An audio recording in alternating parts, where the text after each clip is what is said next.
Hello everyone, I am Juan and necessary basically, and we're here with another Hardened scale slick.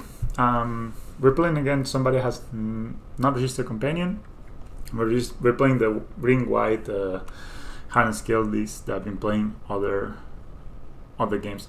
And here I was thinking whether to play first animation module or first spring leaf drum. By playing first animation module, then next turn we can play a spring leaf drum, Arbon worker, and then get a token down, and then this way we protect the animation module. So I like that. So I'll play this, play the Razorback Thickets, start with animation module, pass the turn.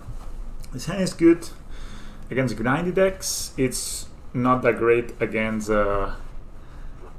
lower decks basically. But we have a fairly fast clock because we have 4 mana on turn 3. It's pretty decent. So let's see what our opponent's up to.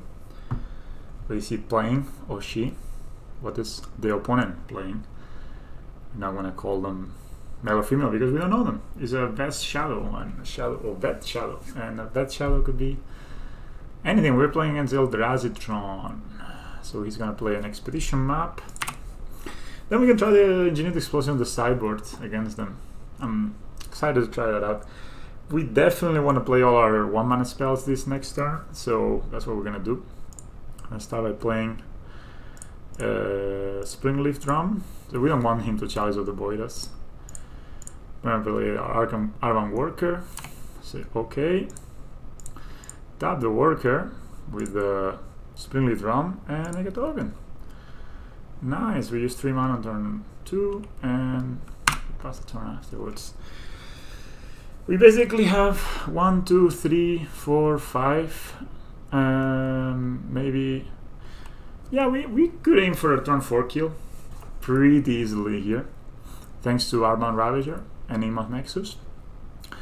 It could also be that we are not able to, he has some sort of interaction, but sometimes, you know, those decks, if he does not play Thunder's Seer this turn, which he may, you know, sometimes he does it wrong, they are just that powerful. If he does not play Thunder's Seer, then we can play the Ravager and basically spend our mana to make the Ravager big and then threaten a kill from there.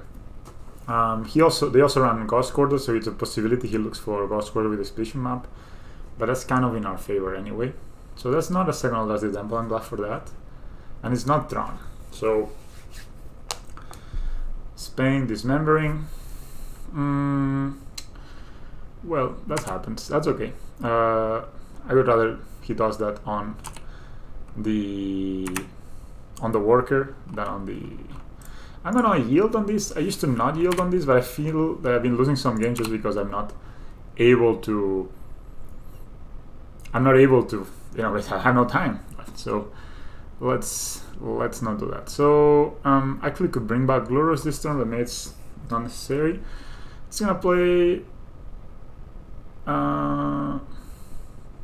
I'm gonna attack first. He can't pop the Expedition map, which is it's kind of nice. We do a lot of lands this game, but that's alright. We have an animation model to make use of that. It's down to 14. I'll play Phyrexia Score. It's the most utility land. Look at our new forest, by the way. This is a forest I own in real life. It's one of the first forests I played, so just I was happy to try to get them also in Moto, and they were not that expensive. I saw that some of the other yeah, so I'm just gonna tap the Ravager, pretend, you know, that we are having something else. So here we have 1, 2, 3, 4 counters, so it's a total of 5 counters and 6 counters. So we're threatening Lethal next turn, so he needs to play really conservative, I think, our opponent. And he maybe doesn't. So because we have 5 counters on the board, right? And next turn we can put basically with 5 more mana, we can put 3 more counters. Blast Zone, wow, that's a powerful spell. That's a powerful card, I mean.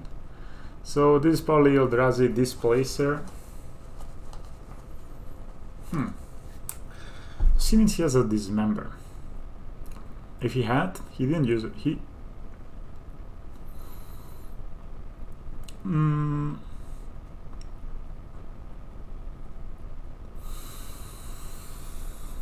mean, if he's thinking about it, it's probably because he doesn't have a interaction piece. So he casts it and he's like maybe thinking, oh, if I do this, maybe I'm just dead. Maybe he's just dead anyway, right? What can he have? This is, yeah. Also, we can just kill him by normal damage. And maybe I'm thinking of getting a Lurrus down next turn and getting the worker back. So this way we are actually really grinding the value. Let's see. Will you play the Displacer? Looks... Oh, Reshaper, Matter Reshaper. This plays another guy. So he's a Matter Reshaper. He reshapes the Matter. Very nice. I'm gonna sack here, make a token. Attack this servo. Yeah. This side we have 1, 2, 3, 4, and we have 6 here already. So this next turn we can put 3 more counters and go for it. If he has Dismember, of course, not the dream. But also we have Ravager. So I'm not 100% on what to do. They run to Dismember some of these lists, so maybe it's not the best idea to just go for it. Maybe it's better to kind of grind value from here. Actually, yeah, we can cast Lurrus. That would be actually pretty good. We can also cast a second Ravager. Lots of possibilities. I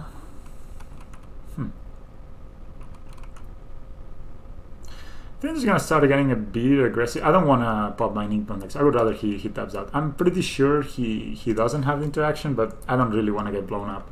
I think we have firm control of this game anyway. He could Blast on our next turn, but that's also not a big deal. We're gonna sack this to our other to Ravager, so that's fine. I'm gonna attack like this. See what he does. Should play the land first. Oh, he does not block. Sure. So he takes 5 down to 9. From here, we can play Lurrus, and then we can basically play a worker, and even play a second Ravager, or just play a worker and make 2 more servos. He maybe blows up Blazon next turn, but that's kind of in our advantage. I kind of like playing Lurrus here and kind of taxing how many answers he has. I guess I'll tap this. Cast Lurrus.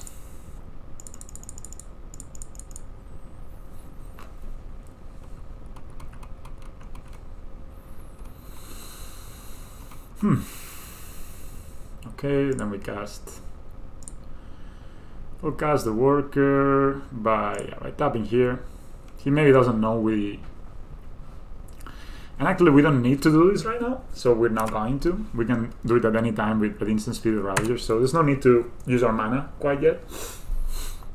So we actually could represent Path to Exile, for example. And he's at 9, so he doesn't actually have lots of time to do with us. So for the second Eldrazi Temple, I'm guessing he did not have that last turn. If he Blast Zones, he's probably dead, so I'm fine. Okay, counter the Great Creator. Counter the Great Creator. Let me see, can I kill him? Can I put enough? So if he... Yeah, he can actually turn this into a creature. That's not very good. So, suck.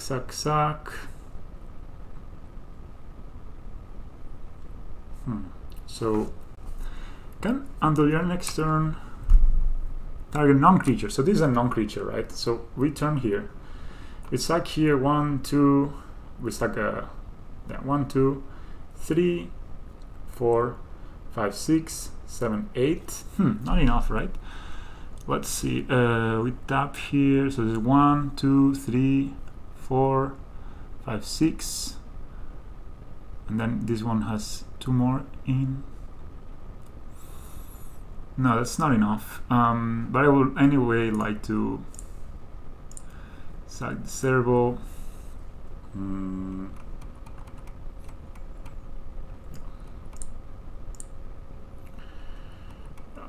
Sacrifice here.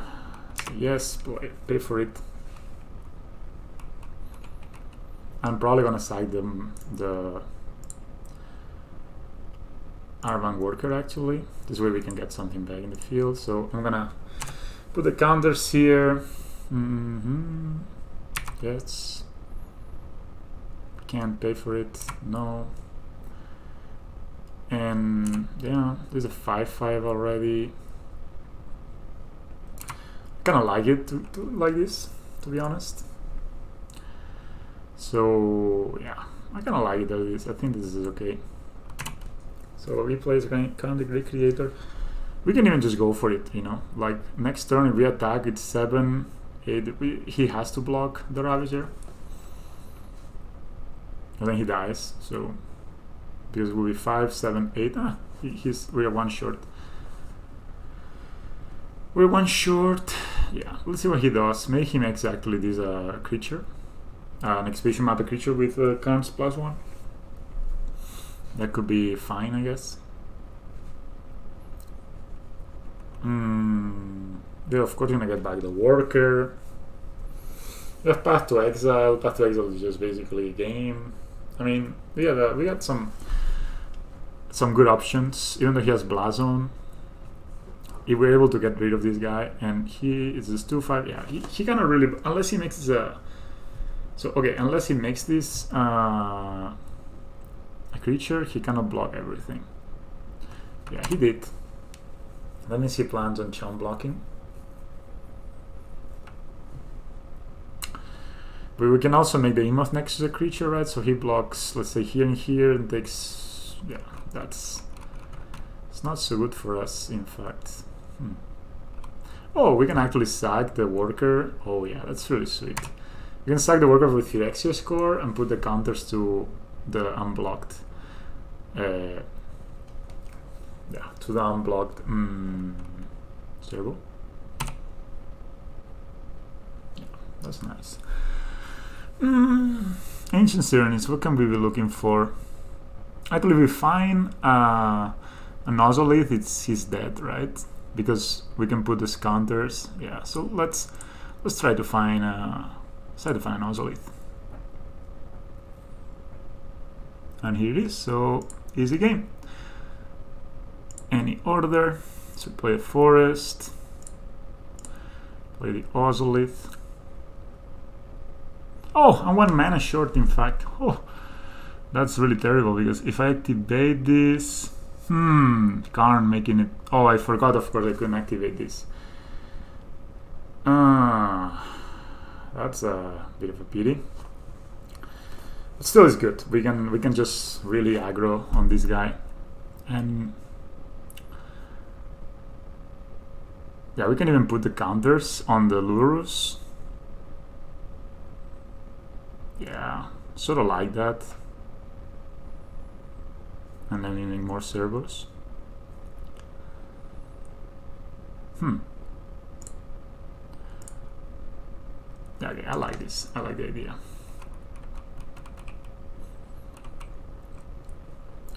We cannot really make more servos. So if we sack, actually we can sack the... You can sack the Ravager, move the counters over one of these guys. This guy, for example. Attack, then he needs to block both. I really like the idea of sacking the Ravager. Pick one line. I'll sack the Ravager, in fact. We can get it back next turn anyway. So modular. We'll go to this guy, to servo. This gets 5 counters. Say no. I wish there was a way to say no until the end of turn. Yeah. Say no again. Get 1 life. It's always nice. We go to combat. Then we can move the counters to Lurrus, making him a very hard card to deal with. Making him a 8/7. And no again. And yeah. Basically, he has no good trades from this.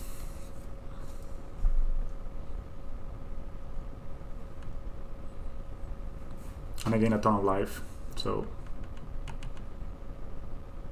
I like this. I think it's not a bad play. It's a fine. I don't know if it is the best play we had. but blocks here. I guess this guy blocks here. He just lets it go.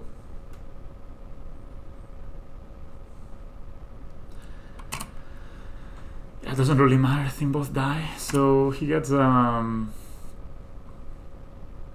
the ineffable. We're gonna cast that.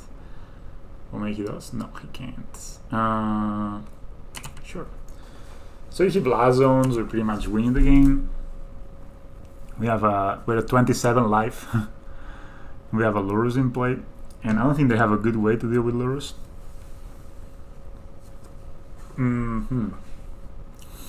But counter creator always a mess. Always a hard card to deal with. We're lucky we're in the play and we're able to pressure it. Yeah. But yeah, next turn we can get the other Ravager back. You know, make a lot of nonsense. He pops the expedition map. No, he plays another expedition map. I guess to block also. I don't think that's very good. So yeah, now he can blast on us, but he just dies. So I cannot really afford to blast on us. So you may choose an artifact outside the game. Sure, man. What it will be? What can he get? That is, with 4 mana, he can make a difference. Or she can make a difference. Or person can make a difference. That's tough, man. It's so ingrained on me to refer to the people I don't know as he. That's such a bad thing to do, actually. Yeah, something you should be not doing if you can avoid it. That's hard. So they, I should just be calling them they, which is a bit strange because you're probably one person playing, but I guess it's not my language, so I don't know. I'll play by the rules, let's say. So they're choosing something. They're under a lot of pressure. You know, I really, one of the things I love about this deck is the ability to get a lot of lands into play. You know, you basically, we basically turn 5, we haven't missed a land drop. And between Springleaf Drum and the rest, it really feels powerful. And I may cut some Springleaf Drums for this matchup. They seem like a good idea to be cut. Bringing in the Pithing Needles, the other Path to Exile. But Springleaf Drum actually allows us to get into the battlefield faster. But I like more on the play than on the draw. On the draw, once this the creator hits the battlefield, yeah, he's taking a long time to choose. I don't know, what can he have? He could have engineer explosives, I guess. No, but that will only destroy the servos, and the contest will go into the Ozolith anyway, so that's kind of useless. He could have... Just thinking, what he can... What does Etron play? Let's check it out, guys. Let's make some research. Pantram. Okay, this is standard BS. So they're not even in the front page, man. How the mighty have fallen. But still, I think it's a powerful deck, and you know, I think it just will take them maybe a bit to that. Maybe we need to play more Special Contortion and the other card that's a removal spell that exiles. I think that one is pretty good. I guess he can get a Snaring Breach. That's a card he can get. That's actually something I didn't really consider. But we can... What we can do is... he can get a Snaring Breach. He chooses Woundcoil Engine. He should choose an... Like, I didn't actually play around Snaring Breach very well. But I'm guessing we have an out if we play... Oh, man. Wait, I win. I'm guessing we have an out if we play... Yeah, I guess we can kill this and then it's actually pretty easy. Anyway, game 1, up a game. If there's... Okay, let's look at the cards we have. I like this against Chalice of the Void, so, and that's basically the reason I put it in the deck, so it would be silly not to bring it in. I don't know sure if it's good or not.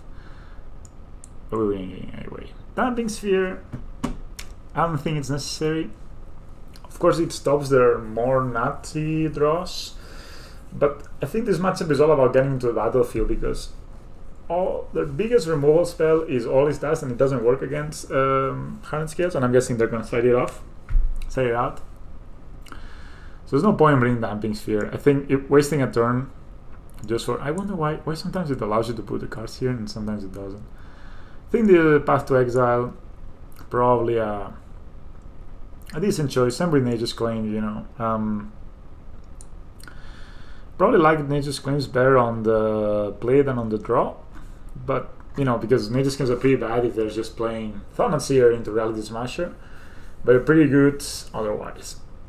Cards I want to cut, I think Splitting the Drum, clear cut. Same kind of with the Darksteel Citadels, they are kind of a new addition to this, and maybe they are not the best cards against other Etron. Pithing Needles are good. Animation Models and Throne of Geth fantastic against Chalice, and Animation Model also really good against them. So I did actually cut one Animation Model from one Ancient Stirrings. I'm not sure at all if I like that. You could see how strong Animation Model is in this shell, so maybe that was a mistake. I'll be cutting one Darksteel Citadel on the draw, and I'll be cutting one Ancient Stirrings.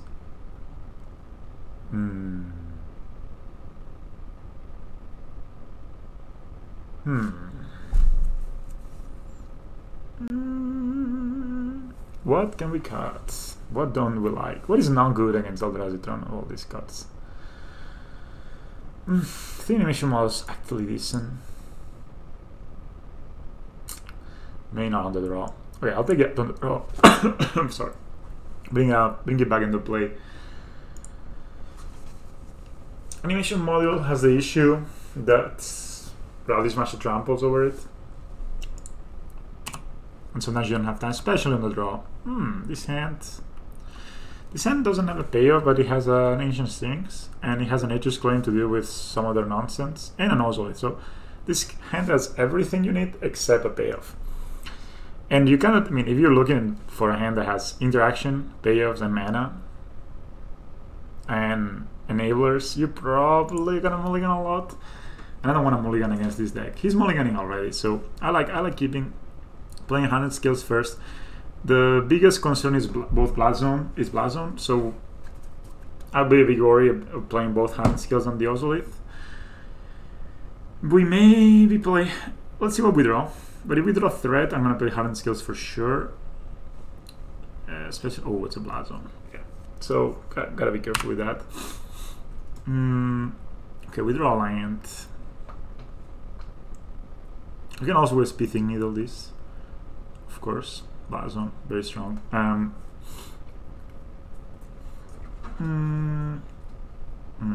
It's still a while until you can pop this, right? Sorry, excuse me. I think I'm just gonna play the 100 skills out. This is our best turn 1 play by far, and you were able to get a Hangerback Walker next turn. So next turn, what I would like to do is Tectonic Edge. Okay, I don't care about that much. Expedition Map. That makes him quite slow. He just draw this, probably. I mean, 100% he just draw it because you could have played last turn. Okay, that's a worker. So I kind of like the idea of playing both Worker and Ozolith. He needs 2 more lands for this. And the next turn, actually we can even bring Hardened Skills back with next turn we'll have 3 mana next turn, yeah. We can Ancient Stirrings and play any of these cards. That sounds good. Yeah, that sounds pretty powerful, so I'm just gonna do that. So I'm gonna play Ozolith, and I'm gonna play Worker. And basically now, you know, if his 4th turn is spent blowing up a Blast Zone, okay, good for me, you know. There's a chance also we find Pithing Needle of Ancient Stirrings, which is also very good, and we can always record these cards with Lurrus, right? So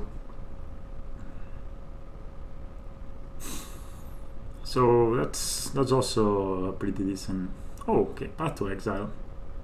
Not maybe what we were looking for, but we can Ancient Stirrings, see what we find. Ravager and Worker and Emoth Nexus. I think we're gonna get the Ravager down. Hard to deal with them. Hard to deal with for them. And yeah, next turn actually we can do some nice stuff. So I'm just gonna play Ravager out in case, you know, he plans on stacking here. If next turn he plays a Karn, we actually have a very easy way of killing it. So it's good. So if he next turn if he decides to blow up the blast zone, I mean he's pretty much dead at that point, right? Because he stuck here, and almost anything kills him afterwards. If he decides to play Eldrazi Displacer, I mean Eldrazi Displacer, an Eldrazi, what's the name of that boy? Okay, Power Plant. Thought-Knot Seer. If he plays on a Thought-Knot Seer with him, he's not playing, right? Because he tapped the Eldrazi Templar. That's a Karn. Oh, that's a Thought-Knot Seer. Interesting. So he doesn't have yeah. Okay, that's fine. In fact, I mean, he can take the path. He will probably take the path, but that's not the biggest deal.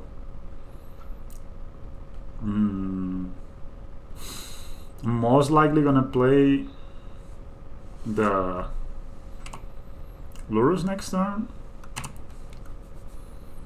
So I'm actually quite fine. This I don't need to do right now. I can sack later. So that's a Throne of Geth. Do we like this? That's actually quite powerful, eh? We can play Throne of Geth, sack. We can play Throne of Geth, sack here. So we play Throne of Geth. We sack the no. So we can sack the Throne of Geth to itself. Proliferate here and here. Sack this to this. Put the counters, and actually kind of more or less can I can attack for lethal, which is sort of insane. I don't know how he beats us from there.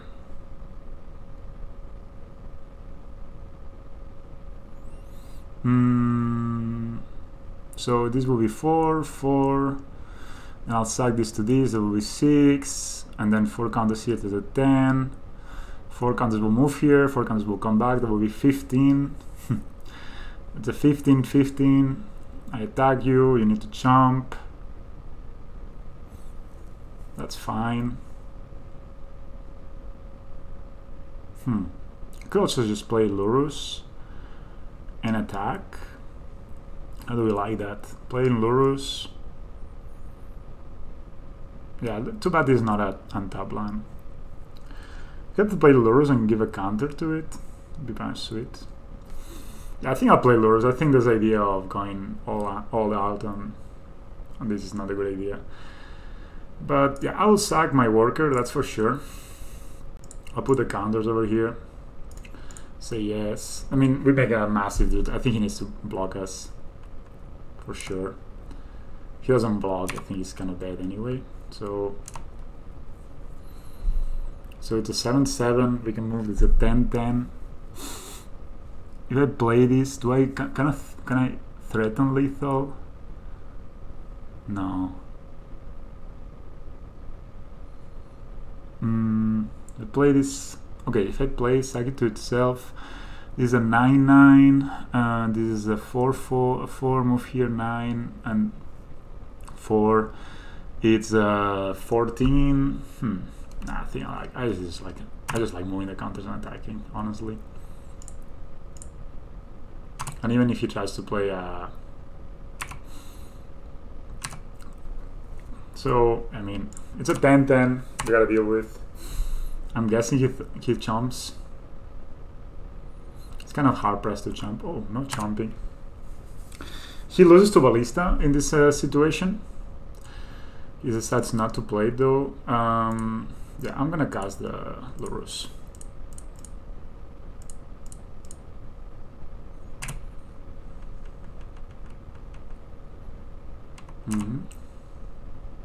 I'm actually gonna say yes.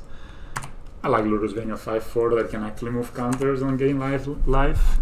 I can buy the Thought-Knot Seer. I mean, there's a lot of possibilities. So that's not drawn yet. That's 5 lands.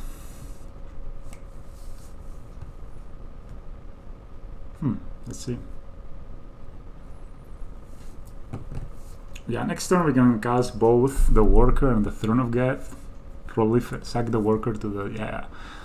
Next turn it gets kind of nasty. So if we get to untap with Lurrus, I mean, I don't know how he can come back with that from that. He plays Karn, I'm not too scared. He blows everything up, not too scared. With Blast Zone. Only thing I don't really know what I'm scared of, man. I think we are in firm control. I haven't played this matchup in a long time, so I really don't remember. Maybe there's a Reshaper to chomp. That's okay. Maybe, yeah, Reshaper. Well, not the scariest. So he has 3 mana left. You can have Dismember. And maybe another Reshaper. Walking Ballista for X equals 1. Wow. X equals 0, in fact. I think he's gonna concede right now, our opponent. You can feel it. You can get the vibrations of, oh my god. It's probably a bit tilted. Maybe he just wanted to put in. I don't know what reason could you have to put in your graveyard this card, but I don't know. Okay, also it's. So we have 4 mana available. We can play Throne and hold on Nature's Claim. I think that's perfectly fine usage of our mana. I don't think we need to get more greedy with the Ozolith. I would rather hold Nature's Claim for what it could be. So we're just gonna cast the Worker.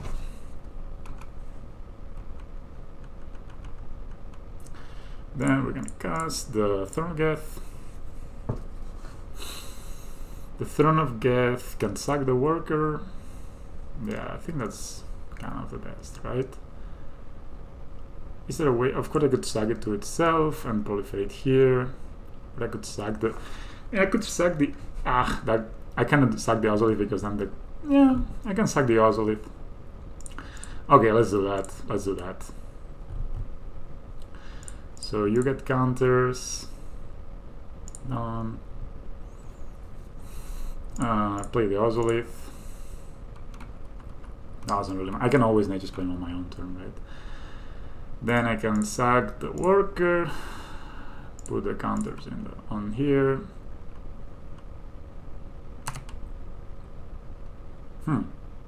Nice. 17-17, 20-20, no, 19-19. And now we're gonna move the counters on the Lurrus to get a massive boost of life, basically. Yes, it's a 12-1. Okay. You got a block, opponent. You are in blocking duty. And I will draw a card. And of course I could have actually, now thinking about it, I mean, he really needs to block. I mean, he just dies, so... yeah, so, of course, Matter Reshaper, good for him. I draw a card and he does something. He puts maybe a play. Blast on a Storl, very good. But the fact that this can keep bringing cards back. And he probably took out all his dust. So he has all... oh, he actually has all his dust. But he needs... actually, he can cast it with one more land. Okay.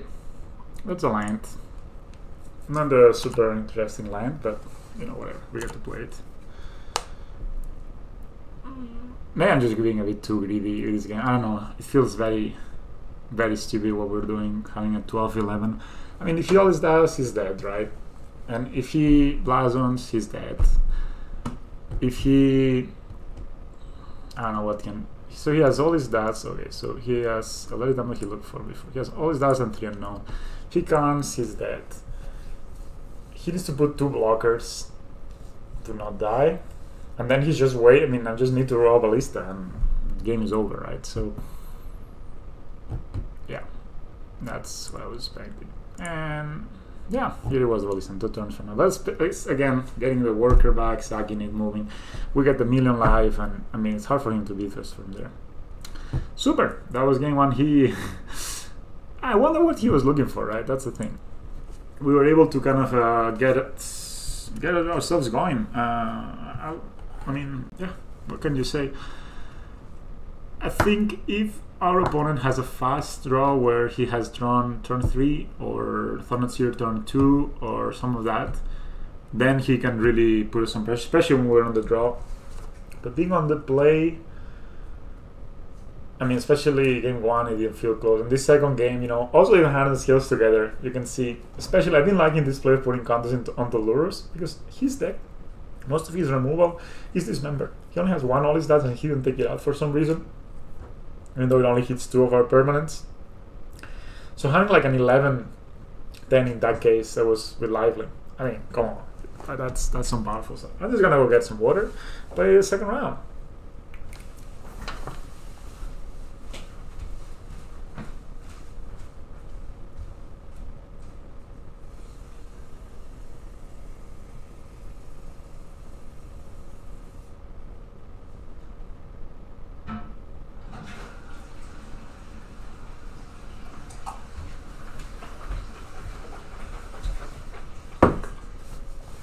Okay, let's play round 2.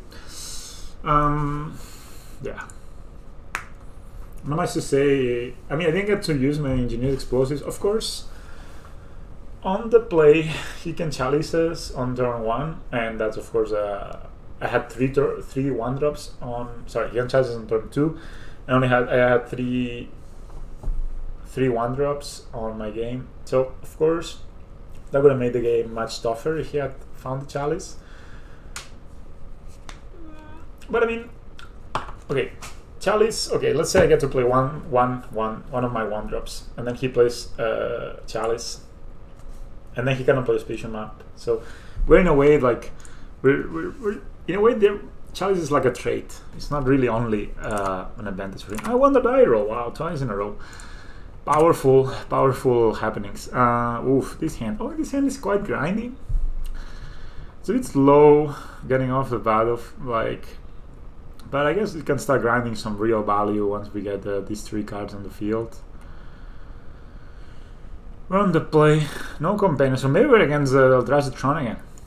I'll keep. If we're against a combo deck, I think anyway our chances of winning are pretty. It's hay. I thought it was hair, and I was like, okay, then it's easy. Then it's easy to say who we are playing against. It's like what genre or what. Oh, he's mulliganing. Hay is mulliganing. So, and this hand bad against combo, but most of our hands are. So whatever. Good against grindy decks. So that's what we're gonna do. Maybe we're playing against some control deck. I've seen some blue-white controls decks being played lately, so it could be we're playing against that. We're just gonna find out right now. So, oh, it's a Thoughtseize deck. Okay, then I'm glad I got this hand. Shocks, Thoughtseizes. Okay, that's oh no, oh, it's the fuck. Ah, it's Crabvine. Sorry for my language. So we are against Crabvine. It looks like something like this. Okay, that's an Emoth Nexus. I genuinely like playing my Emoth Nexus turn 2. Of course, if we draw a third one of these, it's gonna be kind of bad. But since we have the option, I'm just gonna play Emoth Nexus now. They don't have really a lot of line destruction, I think, our opponents. I should have said always yield. I think I said yes. And I will say yes, make a servo. Yeah, next turn you can see how this works, right? We're going to play the second Razor Wedge Thicket. I wonder where the Razor Fields beat back the Tangle. The crowded thicket yields to bright similars of grass. Wow. Grave Crawler can be cast. Was it from his graveyard? I don't think so. And Memory Shoes. Type player put the top 4 cards of the graveyard. Conspire. As you cast this spell, you may tap 2 untapped creatures you control that share a color with it, the spell. When you do copy it, you may choose a new target for a copy. Oh, okay, so he gets to do it twice in the exchange of tapping. Super. So he puts a million cards in the graveyard. He conspires. Gets Stitcher Supplier. He conspires again. Vengevine. Oof! 2 Vengevines. Damn it. That's powerful stuff. That's really powerful. Okay, okay. I mean, graveyard decks always, but he's a 15. You know, we have some ways of winning. Oh, that's a Etron of get. So that's the thing, right? I kind of like having a. I mean, this guy flies. This one flies. This card can block. So I kind of like having the Throne of Get already down as soon as possible. Try to accumulate more counters on our creatures. And start getting a bit aggressive. Honestly, he's only at 15, so I mean, let's play this. Yeah, of course, next turn we are facing 2 Benchvines at least, and he has a Gravecrawler,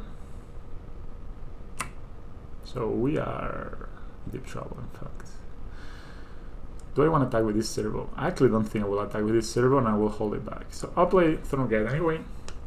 Ugly. I will sack this Servo, so yeah. So you, Servo, will get sacked. You will be proliferated. And you will make a Servo. Yeah. So, well, that's our plan for now. Yeah, so we attack. Let's do 13. Was it good, what I did? If I just played Servo and Iron Worker. I attack, use to it, then I sack. It's the same. It's the same, so whatever. So he goes at 13. I like having so many untapped lands that doesn't cost any life to play. This is really nice in decks like against it. If we had fetch lands, for sure we would be shocking ourselves and doing all sorts of nasty things. He was at 11, so we get cast Gravecrawler. I mean, I'm for sure gonna be facing a bunch of Igmoth Nexuses. I mean, Benchvines this turn, I guess. But that's something we can't really play. Okay, Gorman Angle. Wow, that's some scary stuff. Yeah, well, whatever. You come 2 Benchvine, Gorman Angler, turn 3. Not bad battlefield for turn 3. So I'll block here, takes 6, 7, sure. Yeah, Gorman can block, in fact, so I need to be careful. This card, I wonder what they were thinking when they made it, you know. They were like, I make some powerful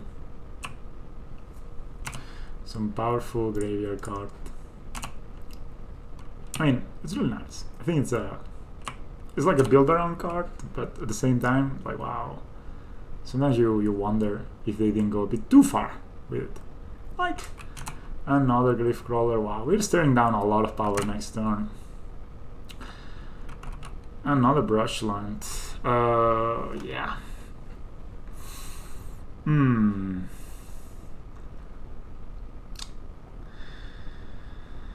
It's not looking great, I'm not gonna lie.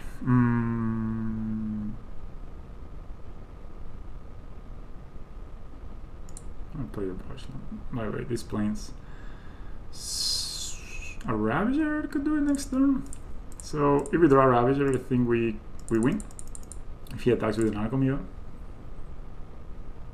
So we play this. Hangaback Walker for X equals 1. We'll make a Servo.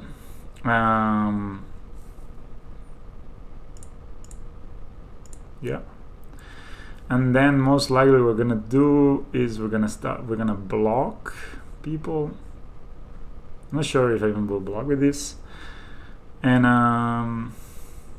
yeah. I mean, he's only at 11, right? So we could even have a way of winning next game. Yeah, problem is if we block with everything, then this gets lost, right? So maybe we wanna block.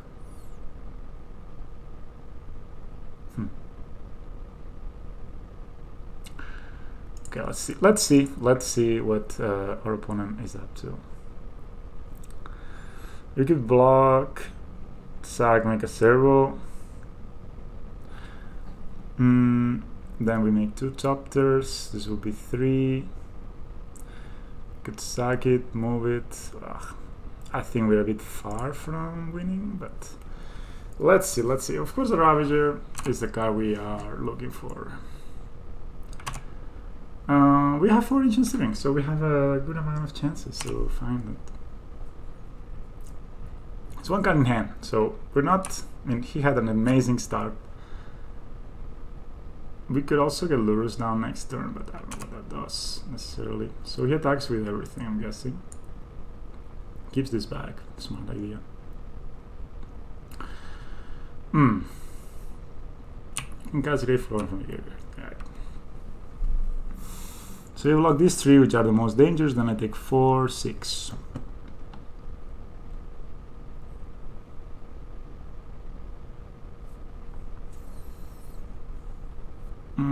He's gonna keep play Lurrus. Yeah, get it back, but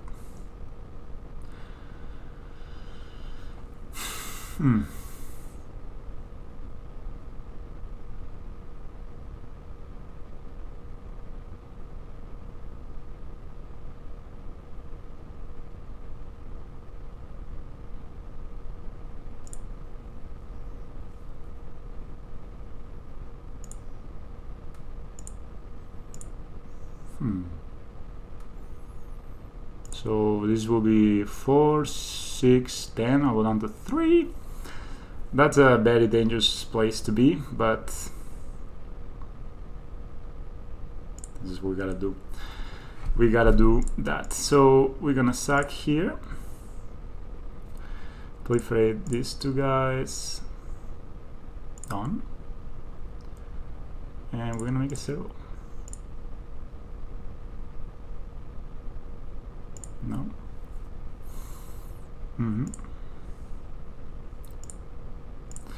So we're gonna get it here. Of course, next turn we can block a lot more dudes. Ravager would be still an amazing draw. Sadly, no. We didn't get rid of any of theirs. But yeah, I really wanted. Maybe I should have blocked with this, but then yeah. Let's see. What is the draw? Step. Oh, Walking Ballista. Quite a good draw. Quite a good draw.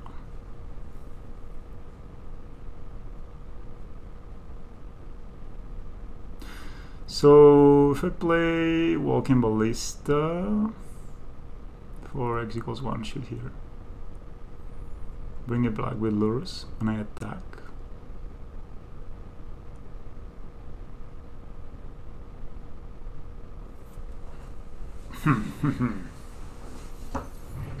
Yeah, so basically I need to block a ton of cards. So if I play Walking Ballista for 2, shoot here. Kind of need Ravager also. There's a ton of attackers. Can I block everything next? If I sack here I can, but then it's a slowing down the bleeding, I guess.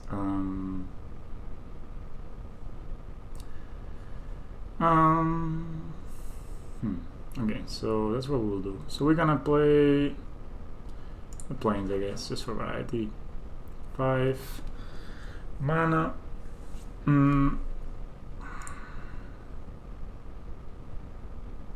We don't have the Ozolith. If we had the Ozolith, of course, we could be in much better shape, but we aren't, so...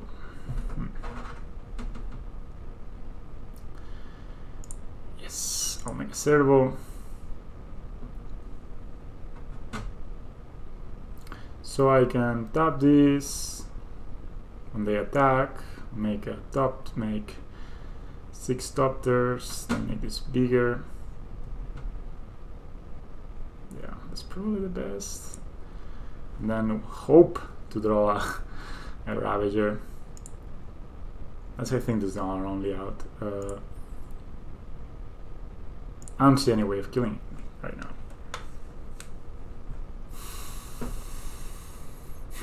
We get 3 damage, which is fine. So Stitch a Supplier. Okay. Here's a blocker. No more Narcomidas. That card was powerful. That price amalgam. Okay. That double that was powerful.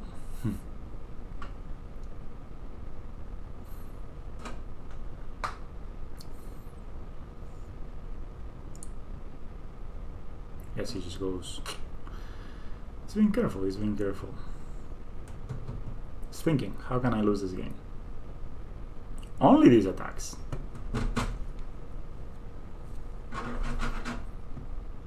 Dude, I'll take it.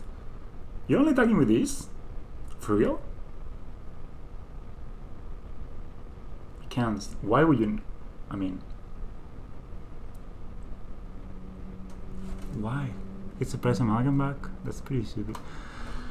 Okay, okay, so in this case, we're gonna block here, gonna block here, gonna block here, and then say okay. Now I'm thinking, do I? So next turn, 6 Doctors come down.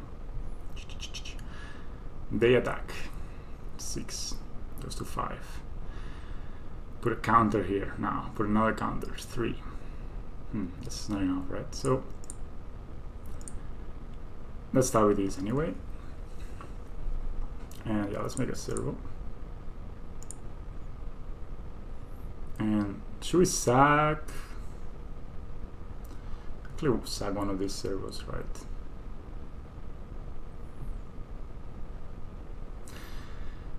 Probably Ravager does it. Probably Ravager does it. So I'm gonna do the same turn, the same thing again. So I'm just gonna, yeah, I'm just gonna do this. They're not trampling. No, I mean, I'm wondering why he's doing this. I mean, of course you can keep casting them. That's all right, but I mean, he's dead to a Ravager. I don't understand. I can't. So let's give color, get a price amalgam back. What? He may has a creeping shield? I don't understand. I don't understand. Another Grave Claw, that's okay. Yeah, of course we killed 2. I don't understand, man. I can't. I don't understand. Ravager, come on, man. Punish him, deck. Punish him. Oh, unpunished. But we can get back the Worker, man. We can start doing some things. We can get the Lurrus. Get Lurrus back. Man, I'm a bit... I can't understand why would you do that. I think we can get the Lurrus back. We can put counters here. I mean, we're in decent shape. I think we can win. Okay, let's Lurrus back. Why he didn't attack there? I don't understand. Anyway, we cast Lurrus.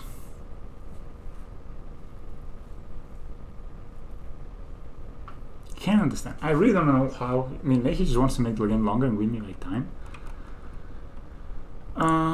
Maybe that's his plan. Yes, I'll make a server. Dude, I'm feeling good about this game now. I am. I have lifelink here. I mean, you have 1 card in hand, probably land. You're free to fetch. Maybe you have Bloodgust. But I mean, I don't understand. I really can't understand why he would do that. I think this time around though, so he has 1, 2, 3, 4, 5, 6, 7. Okay, when he declares attackers, we'll. You have lifelink? I just think I can't understand. Why would you do this? I really don't. I don't get it. Like, what? Why wouldn't you attack last turn? I'm really confused, guys. If somebody knows and you're reading and you're like willing to comment down below. Crabvine expert, why would you not attack with everything there? Like, I don't think I had a way to kill you back. Maybe he was afraid of that, but I think by giving me time, we are on it. You know, next turn, he has conceded. I can't understand. I don't understand, man, why he didn't attack. Okay, it's okay. Whatever. We forget about that. We will bring back these beauties. Etron Canonist. Benchfire is not a cast spell, right? No, it's not. It's only a cast. GR Explosives. Not worth it. Damping Sphere, not worth it. Maybe he has some kind of discard, but I wouldn't bring Bale for that. Maybe I'll bring Path.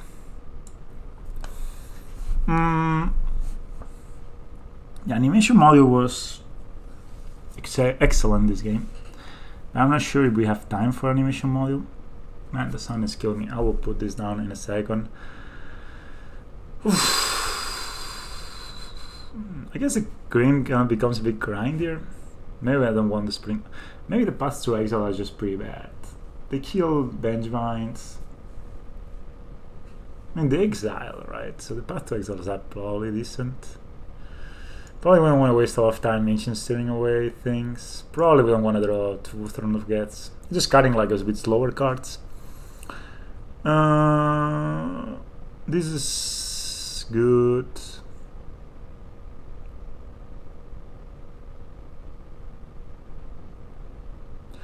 Okay, I could see cutting an Ozolith, and I could see us cutting a Warper?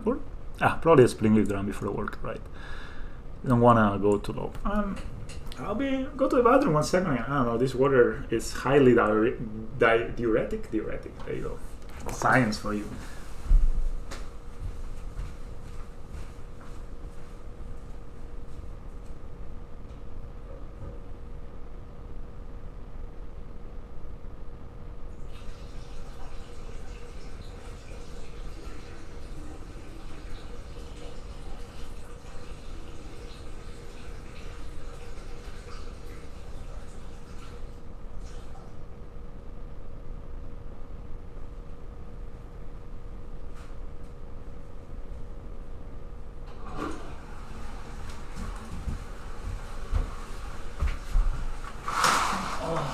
So warm today. Inside, outside, not so much. Submit the deck. Not, I mean, we made some cuts to the cards where I'm like, maybe that's not the card. Yeah.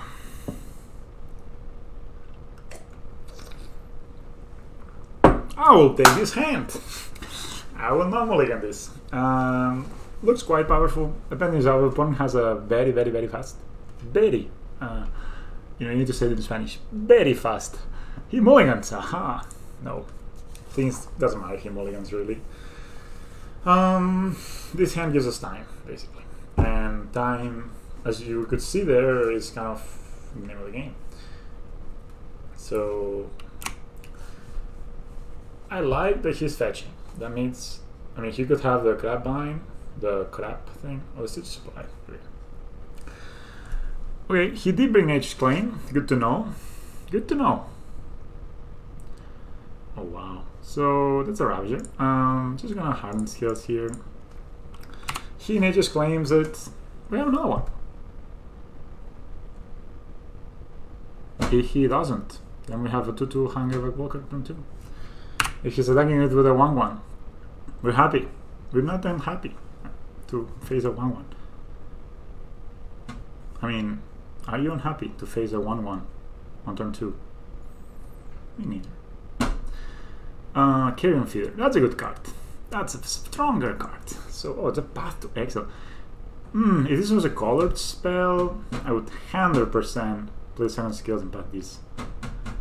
But being as it is, so, I mean, a colored land, 100% pathing and hardened scaling. But being as it is, what do we do? So this, he can probably sack. This he cannot bring back. He doesn't have a Gravecrawler, no. He has a land. So I'm guessing he could actually have an Nature's Claim up. He only has 3 cards in hand, so he sacks here. Yeah, then he has enough to cast a Gormak Wrangler, but we can path that. Yeah, the perfect play would be to draw a line next turn. We could also try to gamble for it. Nah, I think I like playing high. I don't want to be too far behind on board. And Hangover Walker is just that, you know, keeps us from dying. We can even trade with this guy if he doesn't have any other creature to sack. He has Nature's Claim. Okay. Sort of expected. It's about 23. Not the end of the world. I'm not gonna block. You know, I'm just not gonna block. Okay, he sucks. I was like, fuck. I thought he just. What does he have in the graveyard? No Vengevines, nothing. He's playing something. Maybe he has a Gormak Wrangler. Yeah, there you go. An ugly card. This guy can sack itself, which is kind of nice, I guess. So I'm taking this. I mean, I'm at 21. So he can sack the Gamma Angler, he can sack itself. I mean, it's just a very powerful card. This is zombie, right? So we're playing against zombie tribal. Land would be appreciated. Deck, no's worth.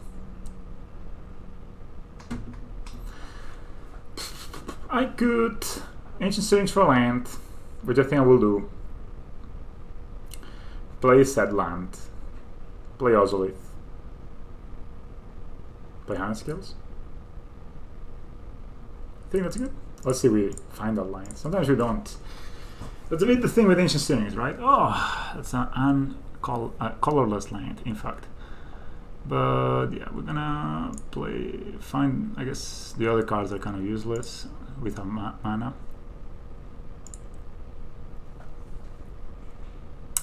We could Ravager. Oh, I feel so bad we didn't find a land here. Ravager feels kind of bad, honestly. I'm gonna try to block the ear and pump. Yeah. Let's do that. I wish I had found a colored land. Sometimes it doesn't work like that. Yeah, I will block the Carrion Feeder, and if it sacks the Dormac Angler, we're fine. If he doesn't, we're fine. You know, he has, what did he exile? Yeah, he has 2 Nature's Claims down. I don't know how many he's playing. Lands. I mean, in reality, we draw a land. I think we pretty much win next. It's pretty good. Oh, he attacks only with this guy. So he knew. He basically doesn't have another creature to play.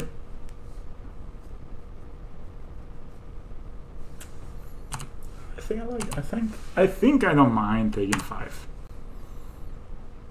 Let's see what he does with his mana. He just passes. Does he think he has interaction? I don't know, maybe he does. Let's see if he uses it on this. No, he just kind of F6, right? Oh, Stream Lead Drawn. Not a dream, but an okay card, in fact. I can play Scales, so I get 4 mana. Okay, play this, then I have 3 mana available, then I can play Scales and Ravager. And then 3rd and lethal next turn. That is... Can I play this? No. If I play a Ravager, no. I could have Path to Exile up. That's super nice.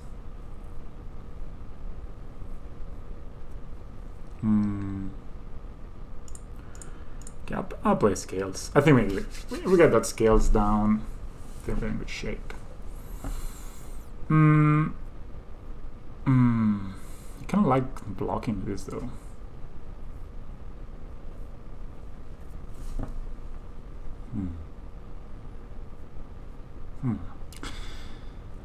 So how much? So if I play, yeah, actually it's fine. We could sack it. We have another one. Yeah, that's fine. Let's do that.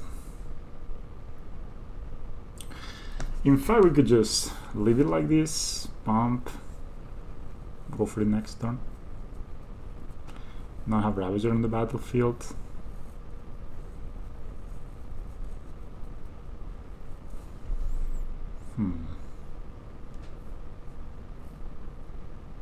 We could... No. No, we cannot tap it. Okay, I will tap it and play Ravager. Maybe a mistake, I don't know. Okay.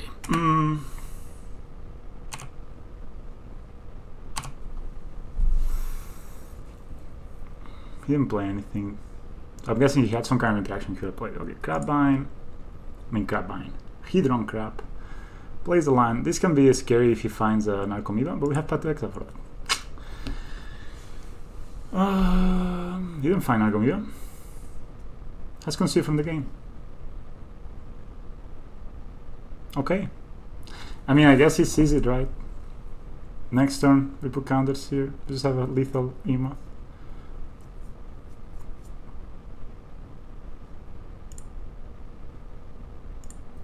Okay, man, sure, dude, like, keep it up. That's the style we like, you know, playing Crabvine and just doing nothing. We had a good hand, of course, double scales, very powerful, and we're just a tad unlucky not to find that second green source, because with the path to exile, I mean, also because Garmag Angler cannot really be cast from the graveyard, right? So if he sacks it, okay, he has a counter. Congratulations, you know, like that would have been a situation where he only attacks with Garmag Angler and we path it, or we could have played the second scales. I mean, many possibilities. Yeah, I don't know. I don't know what to say. I used to remember that matchup being hard when Hogak was a thing. But of course they had Hogak. And it wasn't actually that hard because I remember I was always doing the same. I was mulling into a hand that was gonna kill him really fast with Mox Opal. And that was my only plan against that deck. And it actually worked a lot because game one they had no interaction. Of course, you didn't know that before mulliganing, but yeah, if you were in a tournament, you kind of knew. And game two, well, they had some interaction, but if they have to, their range of keepable hands is not so big. They need some kind of enabler, some kind of enabler that puts things in the graveyard, and then something that, what was that? Oh, they have a companion. Finally, we are meeting a fellow companion slinger. He likes companions, and here we are on the draw for the first time also. So let's see. He's babbling us, of course. If you have Bubble in your deck and you have Lurrus in your deck, you always draw the Bubble. Yeah. Then he knows what we are drawing. Good to know.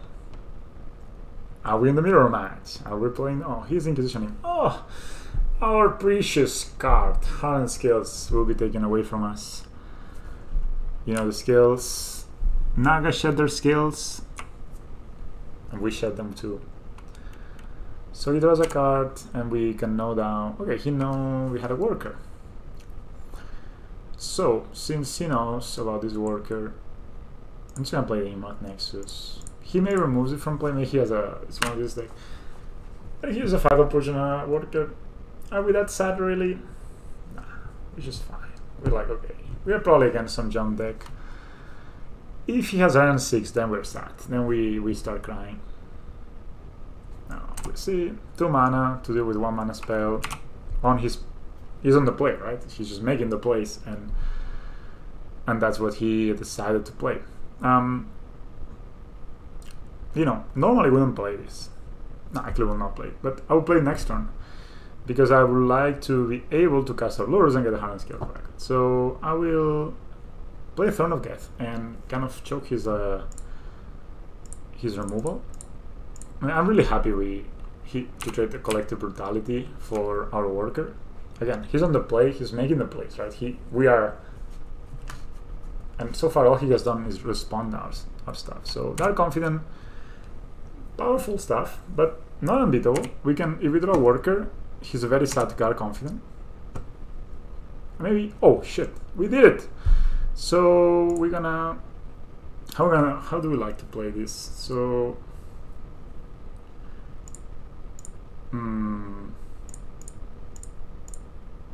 if you play the worker first, you can shoot in response.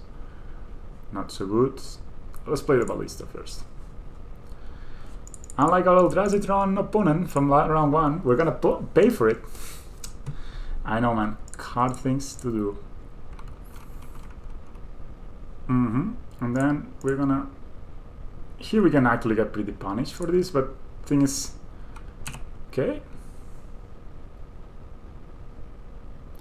Yes. I would say Proliferate. Proliferate is nice. Throne of Geth, best card. And then we're just gonna shoot this guy down. We don't want him to get any extra cards. And if we draw a beautiful white one, then we can bring the worker back and do it all over again. So he did not have removal. He did not have Fatal Push. it's important to know, right? Why couldn't he cast the Fatal Push on the Ballista when the worker was on the stack? Maybe he doesn't know how to play, but I would rather assume he knows how to play. He just made a mistake. He doesn't have a lot of green sources, but that's of course a bit of a pity. I hope to God we can get back our beautiful. We can cast Lurrus next time, and if we can cast Lurrus, I don't know if I will. Oh, he does have this. So will he shock? Yeah, he will shock. So I guess he can respond to Lurrus. He cannot really respond to Lurrus because. Okay, he's gonna eat. He's gonna eat a worker. Could shoot him back, but I'm not going to. I'm not gonna bother. Let's see if we find a white source, then we play Lurrus. No, that's a Ravager.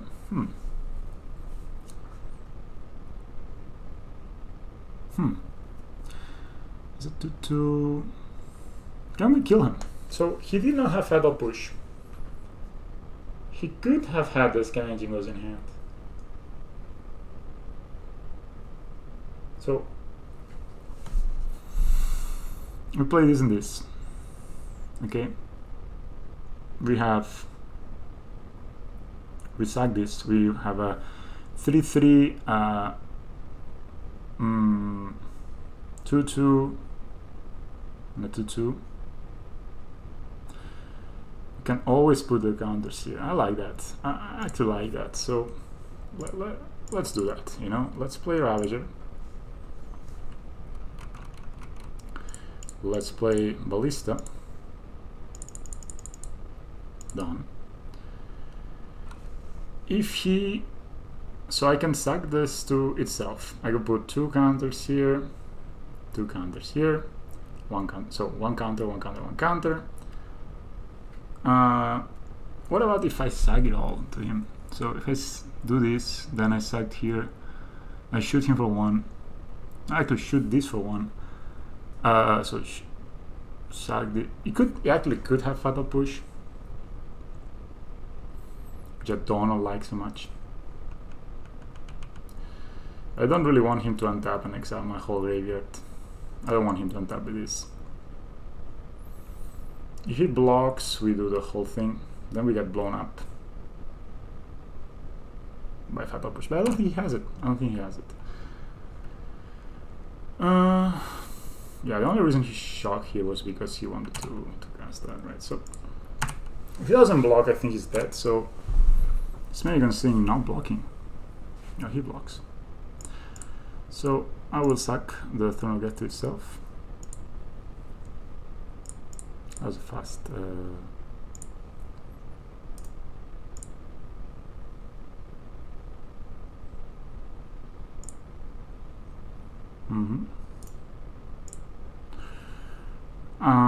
Actually,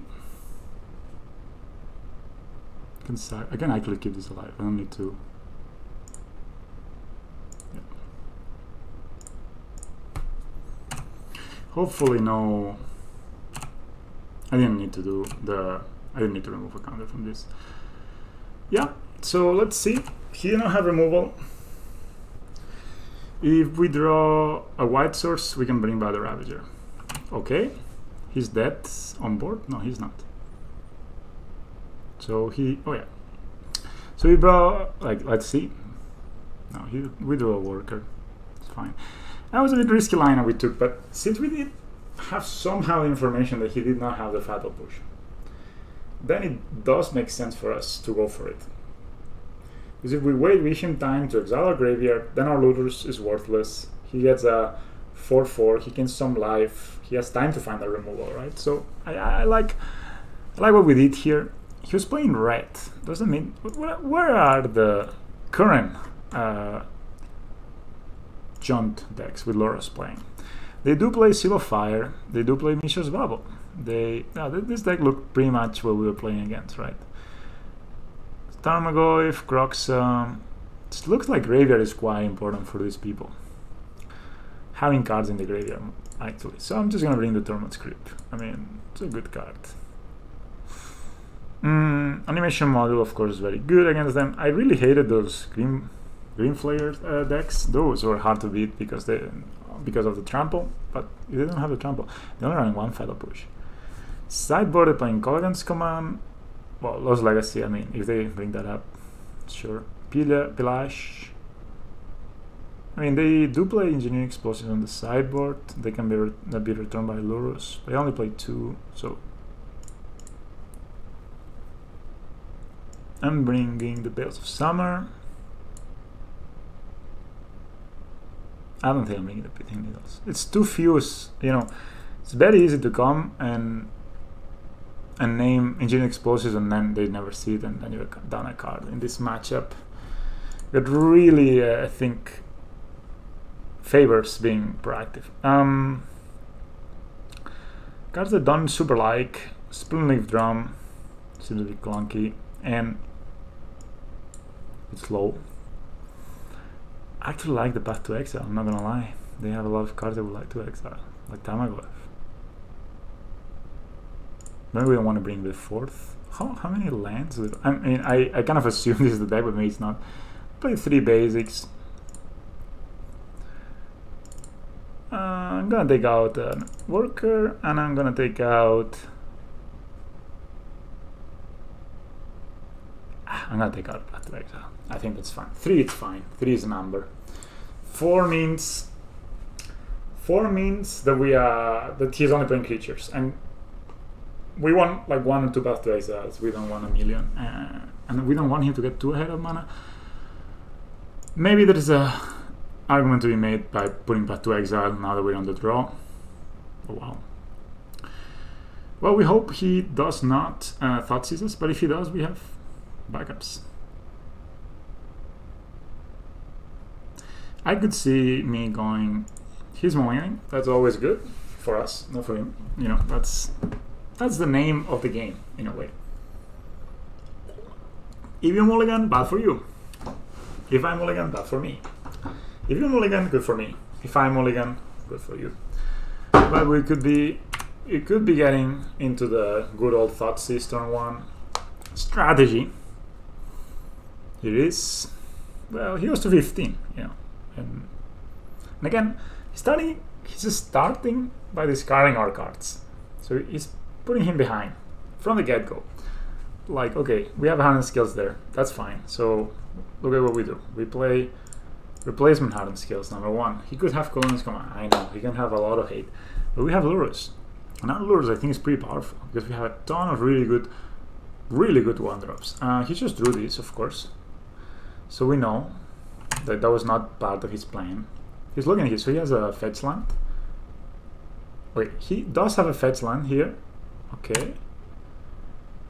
Yeah, that's fine. I mean, Scavenging was, of course, a very good card.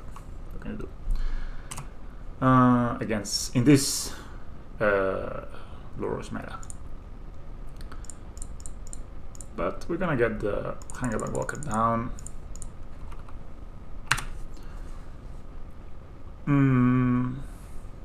Gonna Impact Nexus now next turn. Maybe probably gonna Overborn. Probably Impact Nexus. Try to accumulate some counters here. He could have the Colligan's Command, deal 2 damage, destroy. That would be a pretty big blow. So this Fetchland we knew about because he bubbled himself. He can play Lurrus this turn, but that means he's not exiling our graveyard. That means the next turn we can play our... Oh my god, he's at 10. Jesus. That's painful. What is he doing? Okay. Ozolith. Okay. We have a replacement, man. Don't worry. So he attacks. We take it. We don't care.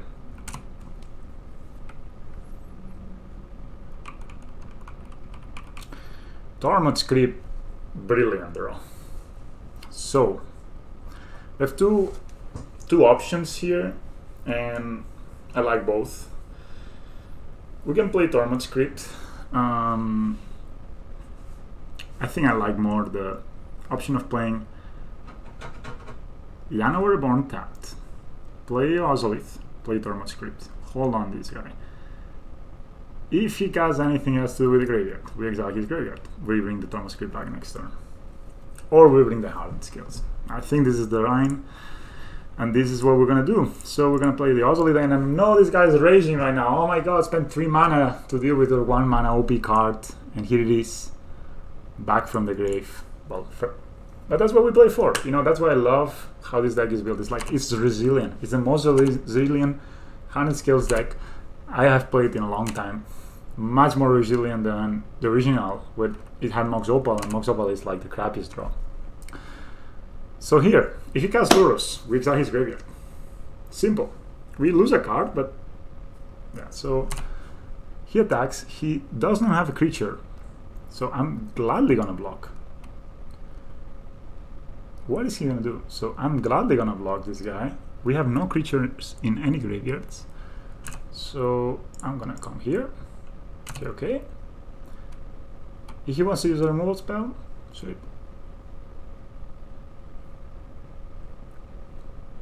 He's only at 10. Now he's wondering, do we want to reuse the removal spell? Maybe he does it when I pay the mana. That's what makes more sense. Oh. Or not. He just dies. Okay. Sure, man. That's your strategy. By all means, keep it up.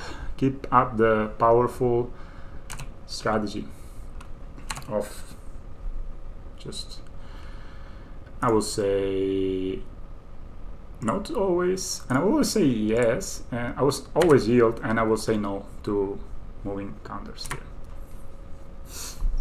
Let's see what our opponent is up to. He plays Lurrus, we exile his graveyard, he's the saddest. Oh, he's not playing anything at all. Then we're just gonna hold this up. Why would we need to spend it? We can just get Hardened Scales back. Here, you know, I don't care. So that's what we're gonna do. That's what we're gonna do. So we're gonna cast Lurrus.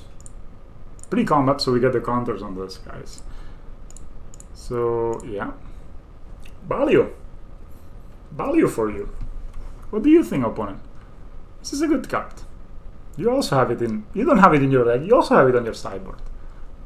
And you cannot have it in your deck because you have it on your sideboard. That's Lurrus is just the best, basically. So he's gonna call against command this. In fact, I made a mistake. I should have grafted there, so we didn't get an opportunity to respond. Now we made a mistake, and now we may lose. That's because I was getting a bit too ahead of myself. So anyway, we're gonna keep attacking. He only has 2 cards left. That was a mistake. That was a mistake. I should have grafted onto it. Oh man, you learn something every day. I should have grafted onto the token so he didn't have any opportunity to respond to the Lurrus entering the battlefield. Good. We learned. It's not gonna happen again. You know, we know now.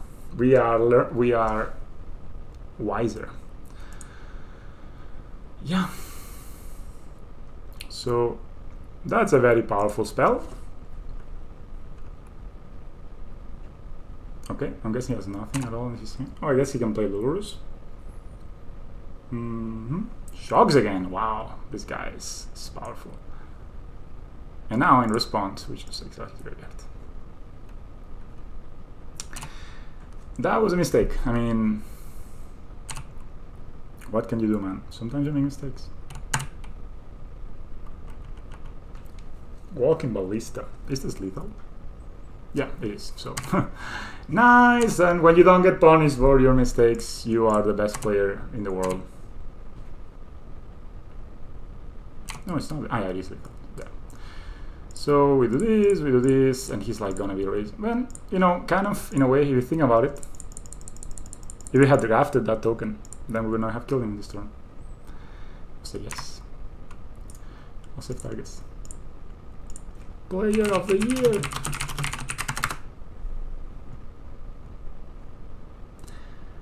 Honestly, you're a bit behind already. And I misplayed. If I didn't misplay, I would have had the Hardened Scales in play. And it would have been a, you know, I would have cast the Hardened Scales, then you do the thing you did, but still, that was powerful, more powerful. Sweet. Sure, we won. 2-0 in. I'm gonna say Ballista was the best draw ever there, and maybe I guess I would have maybe raged. I wouldn't have raged in his position, but I would have been like, man, they always have it.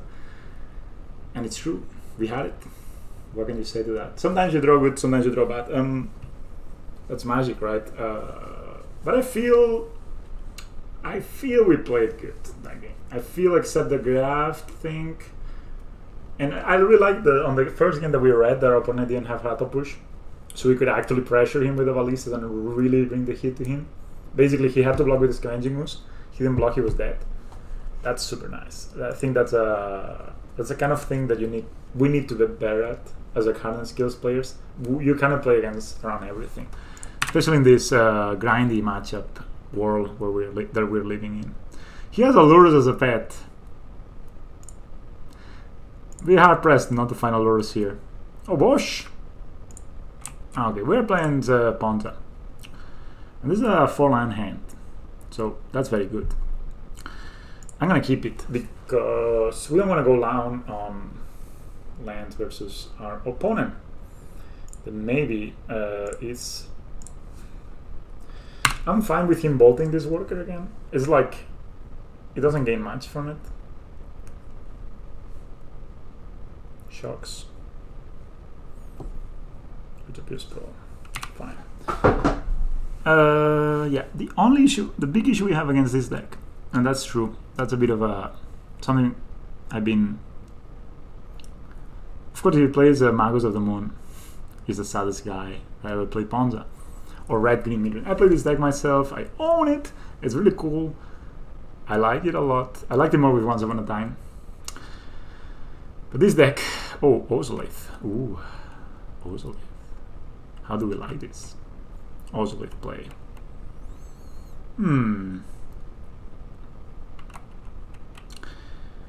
We could play it through. So if he casts land destruction spell, will he go for the Ozolith if he casts a land destruction spell? I'm guessing he will not. I guess he will. So in that sense, assuming that this Ozolith will be destroyed, what do we want to go for? Do we prefer to have the Throne of Death? Will that get destroyed? Do I value more the Throne of Death or the Ozolith? So actually, if we get the Throne of Death down this turn, and he doesn't destroy any of our lands or anything, unlikely, but whatever, then next turn we can get Bloodwalker and the Ozolith. That's pretty potent, so we're gonna do that. So we're gonna cast the Throne of Death. Not the biggest synergy with a single worker like this, but it sets up the best turn next turn. And the turn after, we can start bringing back workers. Okay, that's a mountain. I would be very surprised to see Magos of the Moon, because, well, he did not fetch. So maybe he did fetch. No, he didn't fetch. If he plays Magos of the Moon, doesn't really hurt us that much. All we cannot cast is Lurrus right now, and he loses the OTPS Pro, so he kind of time walks himself one turn. He does get a 2/2 vanilla, which maybe not the best card. So maybe that's what he's thinking. I'm assuming he has a Magos of the Moon in his deck, his hand right now, and he's wondering, or Pillash, and he's thinking, do we throw it at the Throne of Death? Is that a bait? Is that a card? The nice thing is the Throne of Death can proliferate itself. I didn't think about this even before I played. So we can actually get a free counter out of it. Not bad. Again, we changed 3 mana, so he's changed mana. He spent a turn getting ahead of mana, so he didn't do anything to the board. Then if he spends now a turn trying to again either get ahead of mana by destroying a line or by removing one of our threats in the form of Throne of Death or worker, then okay, if he uses 3 mana for a worker, we are the happiest hardened scales players that they have ever walked in the earth of hardened scalers. If he does it on the Throne of Death, we can sack it to itself, we get an extra counter, and we can bring this back sooner rather than later because we have a heavy land hand. Or a land heavy hand, I don't know how to call it. If he doesn't do anything, then we will assume he has Bolt up, but then oh, he's paying something. So he's decided. Magus? Cruel Split. Oh wow, I did not expect this card at all. So it's a 3/3, you can put a counter onto it, and he puts a counter onto it. Sure. Vanilla 4/4, basically, in Modern. Again, I don't think he will be casting a Magus of the Moon. So in that case, I think we're better playing the hand, you know, waiting to cast Lurrus a bit more. So we will play the Ozolith. And we will play Angerback Walker, paying the mana cost. Revolutionary plays. And since it's tapped out, I'm just gonna say, okay, you go, opponent not gonna tag you. And you're 4/4 for 3. She displays her scars with pride. It's a female. Now we know. We know. But it's funny that I guess just banging on his head things. Like, oh my god, I'm gonna punch you. It's not a refined card, the Cruel Spray Breaker. It's not a card where you're like, oh my god, such a beautiful, beautiful card. But I guess you're playing red and green, you just wanna go. Right? You just wanna play some big monsters. The thing is, because he's playing this ugly monster, he doesn't have anything scary to do this turn. He doesn't have Bloodbraid Elf, he doesn't have Chandra. Okay, he's just back. Is he attacking us? He does have trample, right, this guy? In that case, that one block. And sack.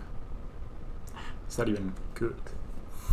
Or I would rather take the damage and do it later. I'll take the damage and do it later. So I'll do it in his hand phase, because anyway, it's the same. Then I kind of see his play, right? So I have a bit more information.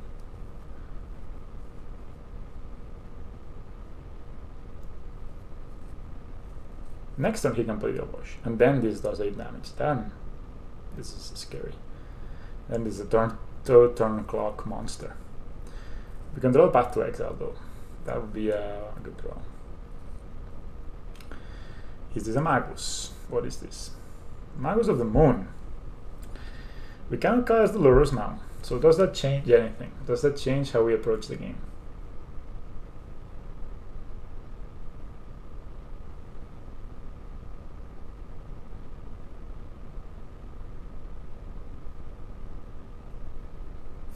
Does that change? Do we want to maybe wait and maybe sack something else that's not the worker? You know what? I don't think that changes the predicament so much. I will move the counters here. Say yes. It's just so good to do this move, right? So, of course, we could have waited to see if we draw Hardened skills. We actually couldn't cast it, so not really needed to wait. That's a 3/3, that's a turn. Then we will get a 5/5 next turn. He loses this, so we can only cast another 3 mana spell next turn. That's why he was so much in the tank. We knew, opponent. We knew what you were up to. Let's see what we draw. That's not a great draw. Not a great draw at all. But it kind of... I am gonna get the Horizon copy down. And I'm guessing just gonna move the counters over here.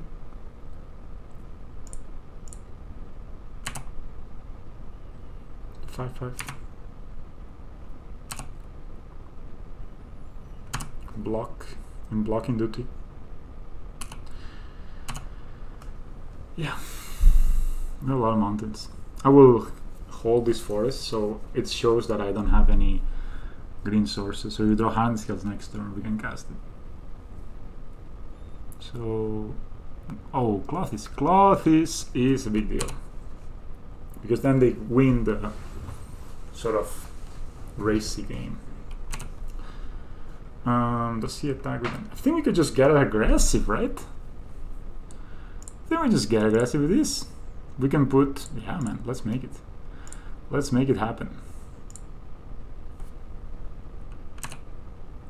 6 suits. Okay. Proliferate this. Done.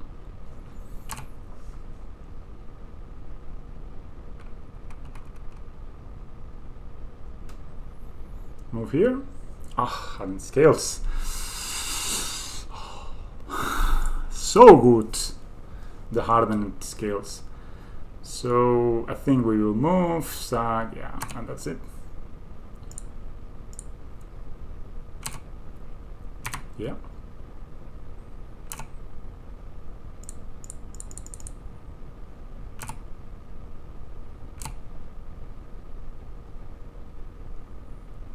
You are dead, right? That's 9 and 5, 14. Oops, no, he's not dead. Am I dead? Damn it, did I miscalculate it?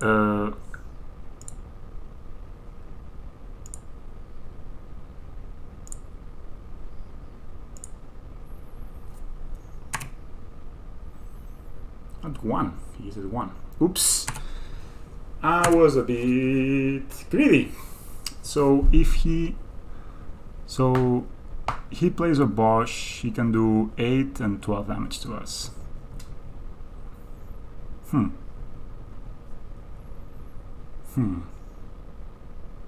we can go to 14. I didn't kill us, right? The Obosh has a... Oh my god, I misplayed. Should have left one guy back. I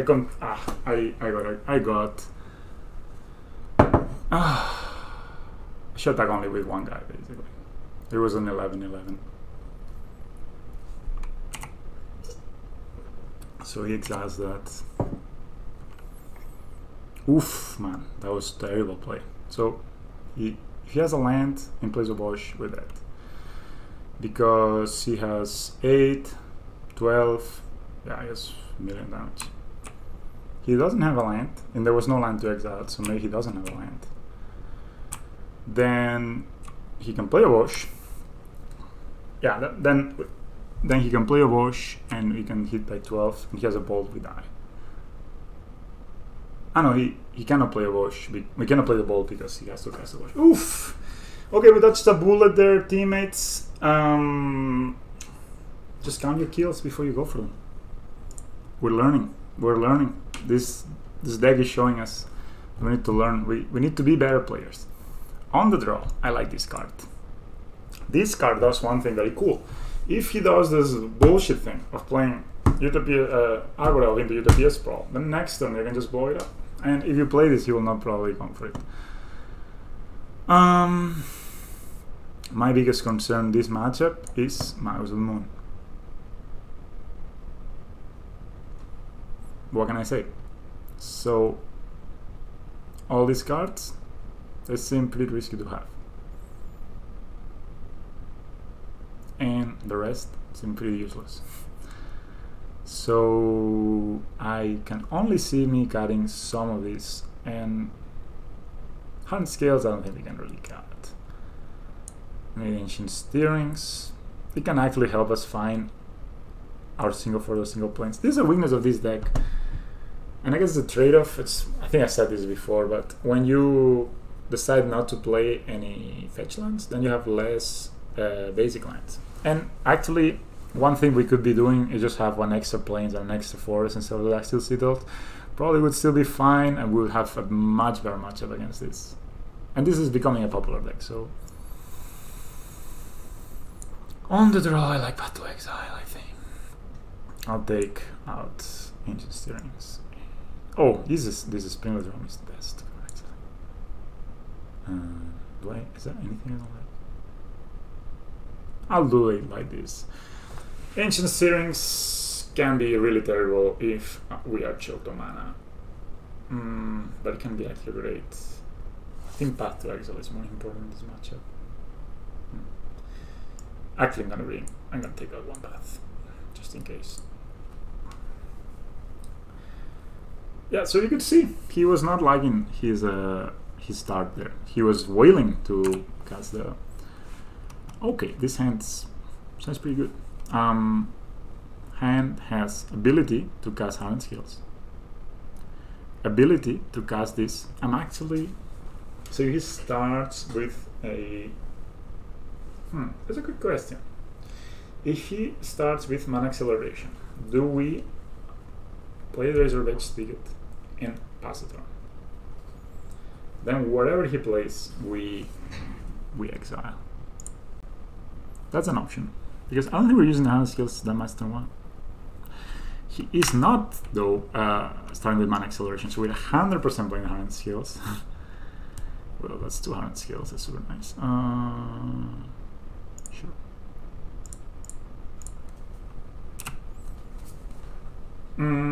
Yeah, we need a threat in this hand, of course, but we have Lurrus, remember.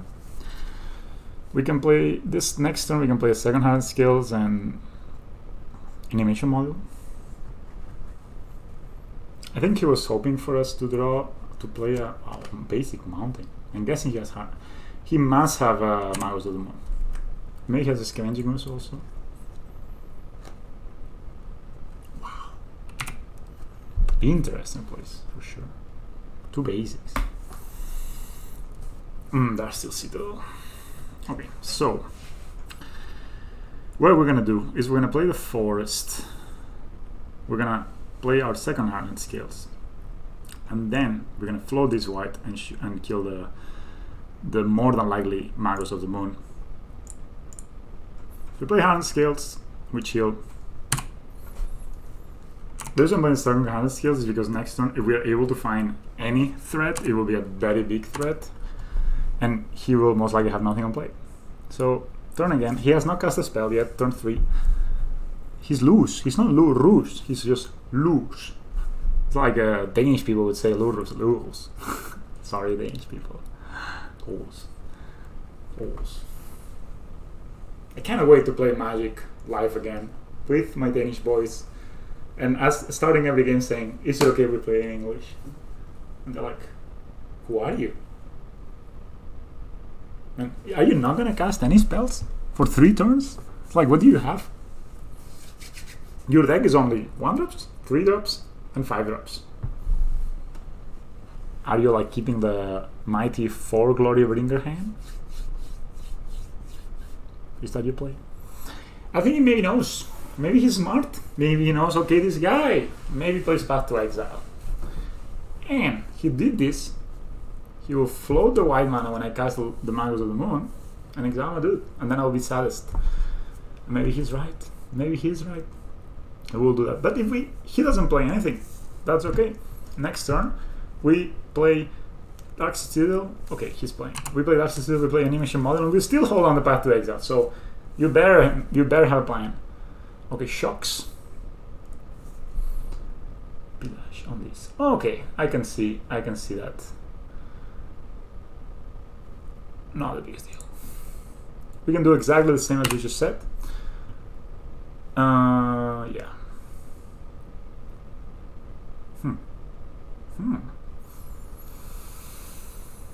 So we are gonna play this and play the animation module. We don't have any counters in play right now, right? So we're kind of taking it slow, but he's also taking it slow. And he's really interested in not having, because normally you would go for the basic land against this deck. So he can only play a 3 mana spell. He's Reveal the Companion. Clothes, God of Destiny. Sure.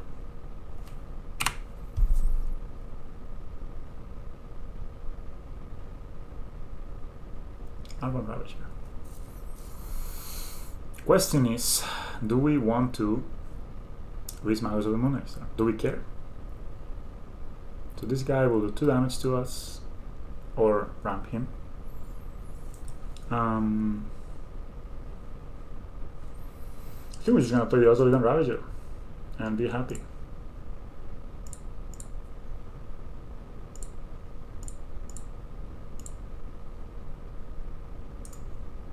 Shield. No.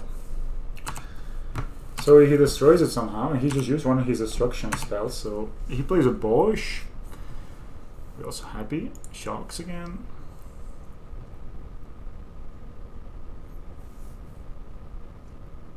No, he doesn't shock, but he fetches. Okay, let's see what he does. Does he have lands? If he exiles a Pillage, I'm guessing he has aligned.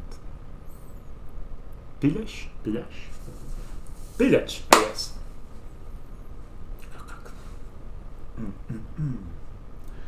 So he is targeting our Razorback Sticket.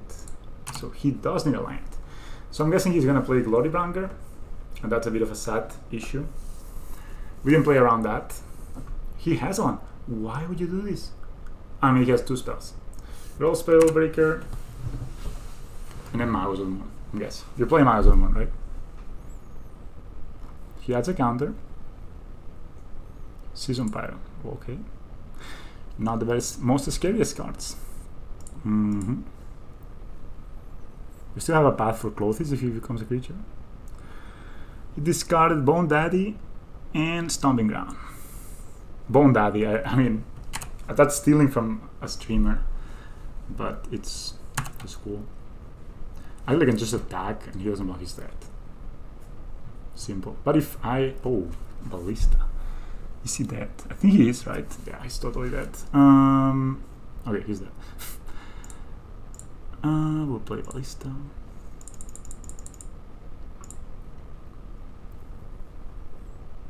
I don't think I even need to count this one. So we play this. We sack with the Ravager here. Yum yum. Okay, I'm gonna eat the animation module. Say no. I will eat this. Yum yum. I will do the classic move within the Darksteel Citadel. If we don't have the Ozolith, it will still be lethal, thanks to the Darksteel Citadel. But yes, I will move my counters to the Ballista. I will say yes. I will agree to move the counters. And then I will save targets. Pew. Pew. Pew. Pew. Pew. Pew. Pew. Pew. Pew. Pew. Pew. Pew.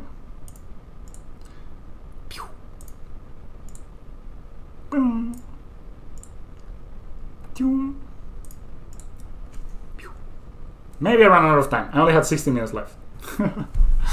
Nice, we won. I'm gonna go to the bathroom and play the final round.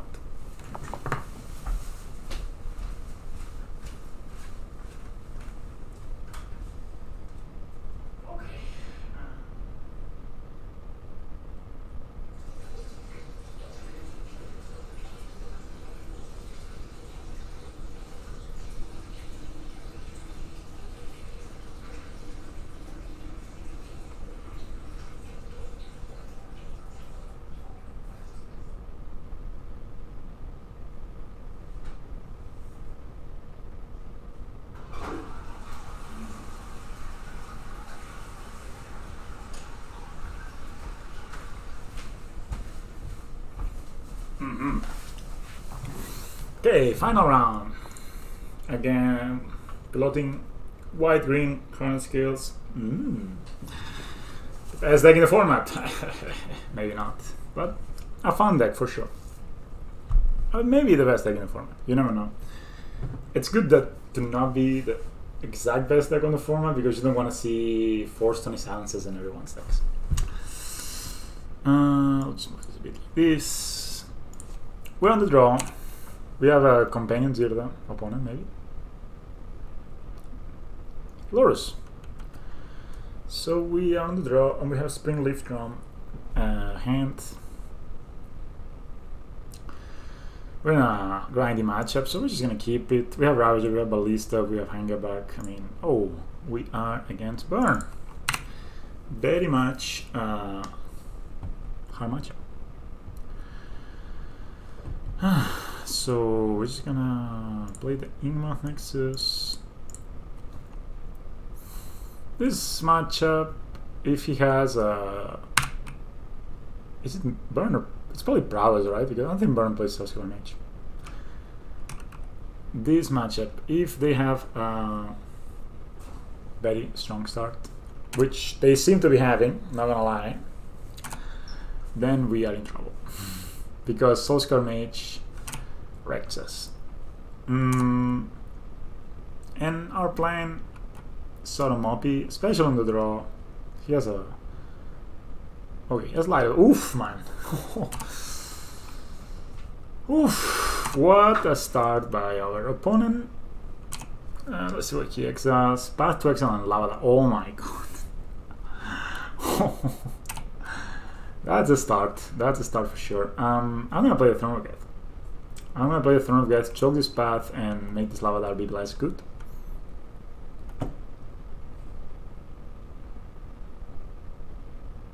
Then the turn after we have 4 mana. I cannot. I mean, if I play the Hangerback, he's gonna fucking Lava Dart it. It's gonna be sad. So it's gonna be played slow, you know, slow, low and slow. And next time we have 4 mana. We could, yeah, we have no. Hardened Scales will be a draw, because then we can actively kill all of these guys. So he's Lava Darting me.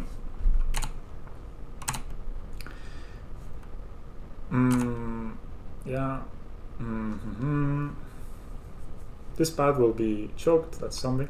Another light up the stage. Wow, our opponent is very... Yeah. I mean, I had it. Oh, another path. Okay. He can't really cast this guy this turn. So I will go down to 11. Plays another Lava Dart from his hand. I will go down to 8.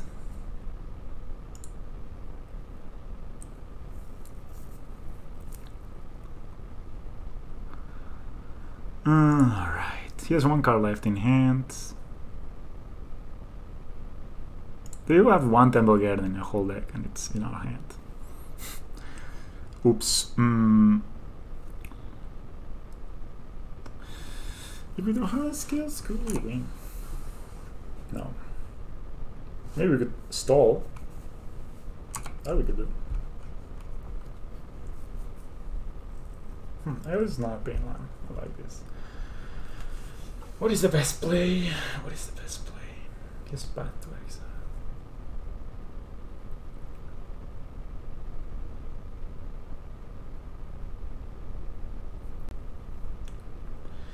Play Ballista, play Hangerback Walker. He can Lava Dart in response. He can even Lava Dart in response now. He only has 1 mountain though.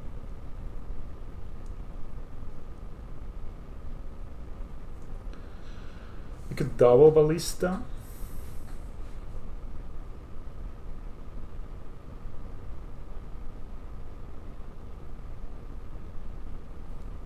Side Spring Leaf Drum. I don't like this. This is a tough one because he has 2 Lava Darts in the graveyard, right? So it means that we play 2 Ballistas. There are 2 2s. I would love to shoot this down with 2 Ballistas, but thanks to the Lava Darts, not so nice.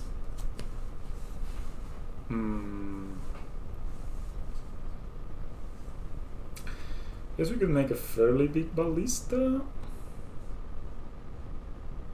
with Ravager and Ballista. We kind of need to think about winning the game, right? So if we are able to stabilize,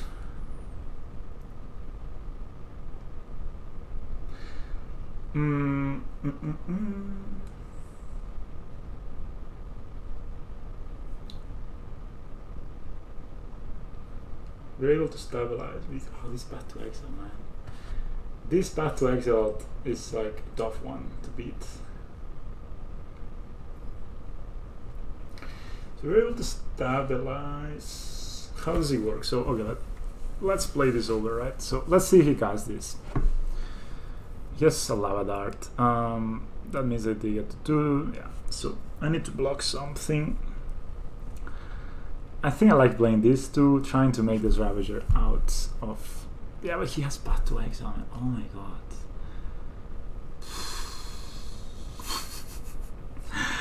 Oof. tough game. So I'll play this for sure, right? Can play Ravager. Can play Hangable. Can try to...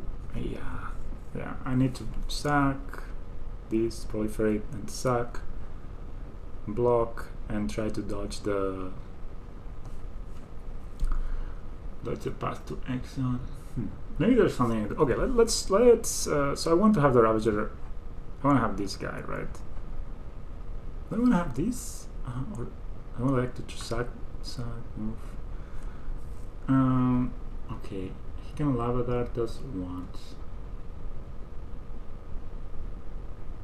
Unless he throws another lava. I think playing, but which one do I want that? So which one do I want not to survive? I think I'd rather have the Ravager survive, right? So,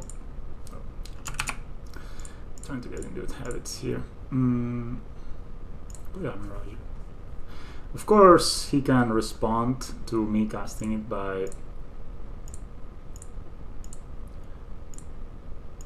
Let me play this guy.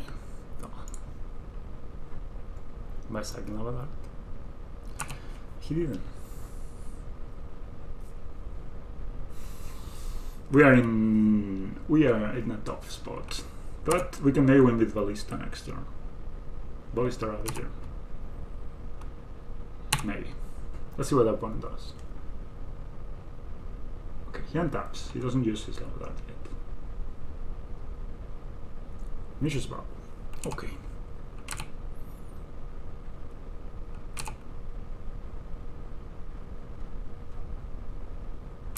Okay, looks at me. Plays Lurrus.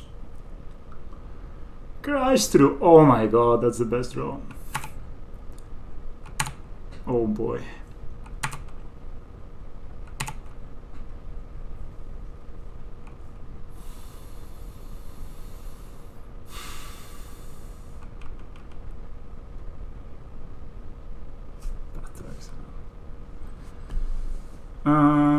Okay.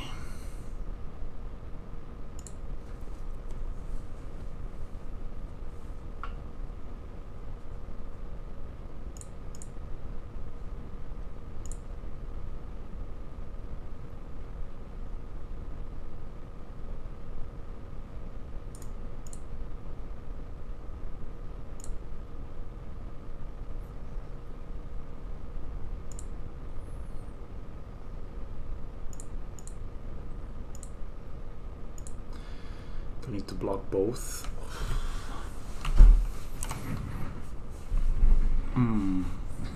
He has another one. Okay. Can use 2 lava darts. Ugh. Cast this guy. He has 2 lava darts and you can even cast his thing on whatever he exiles. Another path. So he has 8 damage here. I don't think there's a way to win. Maybe I should put the Ravager, yeah. He even has this. I mean, he should just realistically just shot this, right? But yeah, shoots here. He has it. I mean, where are these aimed at me? 6. There will be 10, block. Yeah, I'm dead. Oh, maybe I should have the Ravager. Maybe I should have the Ravager on.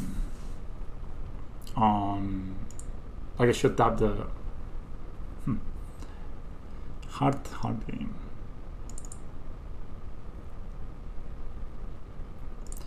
Saw this deck a million times on. It's not burn. It's like this. Yeah. With patterns on main, which is very good for us, but against us. Oh, this is playing black. No. There's this guy called. What is this guy? He's just the trophy leader right now. He's playing this deck. I don't know why sometimes it does this, but it doesn't show the tournaments.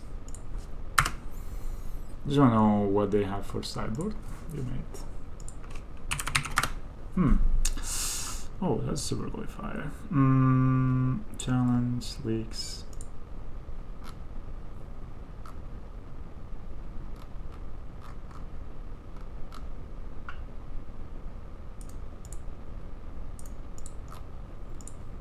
Yeah, I think it's... Oof.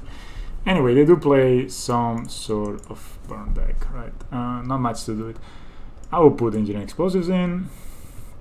I don't think the damping sphere does enough. It's a prowess deck, but I mean, by the time we cast this, we're kind of dead. I don't know if the graphic cage does enough. I mean, this does enough.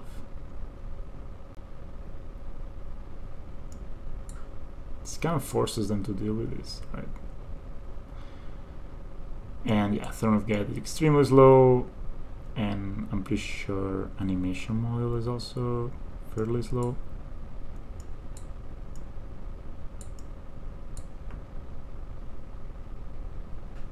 You cannot grind them, they're faster. Oof, tough. I mean, this is probably the best deck in the format. The burn deck. And, you know, we didn't have a bad start, but they just had an amazing start. So let's see if we are able to come back. I mean, I think it's possible. We're not the best deck against them. Oh, this hand is so medium. We can kill. He plays a Swiss Spear, a Soulscar Mage. We can kill it. Turn 2. We can then play Lurrus turn 3. Yeah, I think that's what we. I think we need to. Where are we mulligan towards?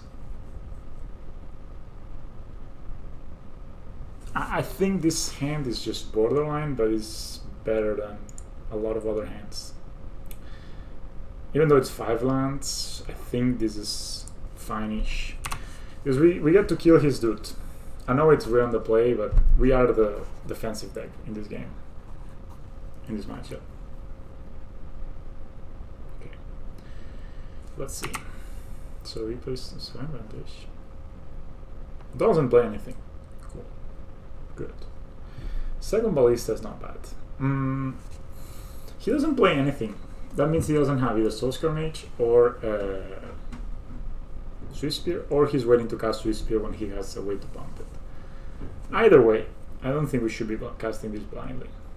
We are going to Ancient Syrinx. Take this opportunity to do this, basically. Ozolith, Engineer Explosives, Iron Ravager. Man, the Ozolith sounds super appealing. He maybe has a way to destroy it, but he probably has Patrick's in hand. In fact, I think the Ozolith is the card. Now we're gonna play the Thicket. And I'm playing the Thicket because I don't want this to become a tap land, and I'm probably not gonna kill him when, you know, I'm not gonna activate this Emoth Nexus. Anyway, so let's see. I think low and slow kind of benefits us, but I can also see them going crazy and killing us. So yeah, they have this guy. Expected. We're not gonna give him a counter now. We don't like to give you a counter, mate. I mean, this is kind of good for us, I guess, because he's out of the Seal of Fire and he cannot cast it, so, you know, and not the end of the world. We also get to keep the Ballista. Very powerful move. Maybe we draw Hardened skills. Oh. This card right now, it's. I think we would rather kill this before it gets out of hand, right? And this is gonna die. So we are going to probably the Emoth Nexus there. No. We're gonna do this and this. Cast the Ballista.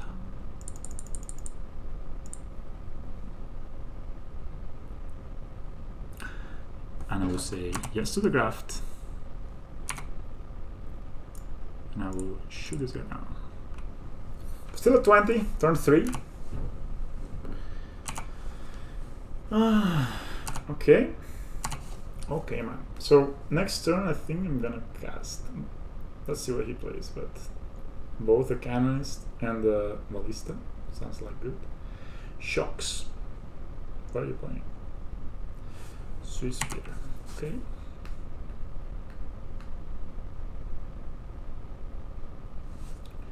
Bolts the Ballista.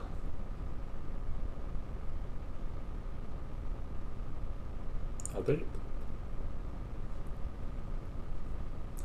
I'll take it, put the counter here, move it, and shoot this. Yeah, sounds good. Just thinking that we have Lurrus to turn 5 to bring these guys back. So Bubble, of course. I mean, that's why. I mean, probably he has more ways to deal damage to us, right?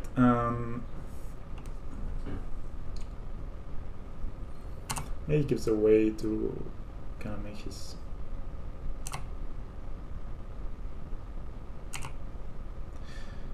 Problem is he can return the Swiss Spear with the Soul Mage. Then this is becoming a bit of an issue.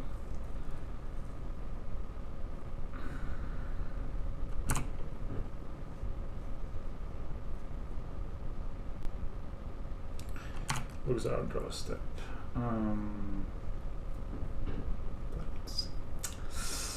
Not exactly what we're looking for.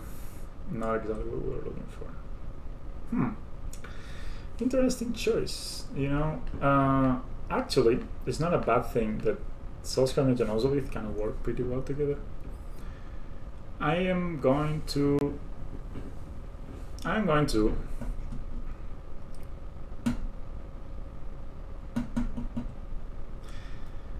think I'm going to play the Ballista for one, shoot the Swiss Spear, shoot this guy.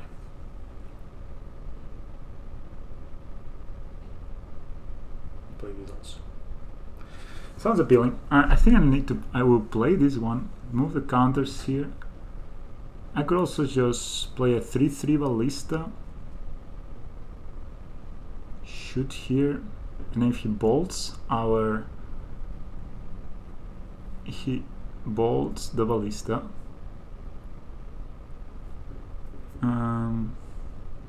He bolts the Ballista, then we can kill this next turn with the Ozolith.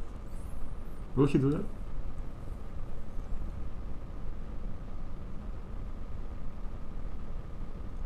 It's 2 cards in hand, has Lurrus.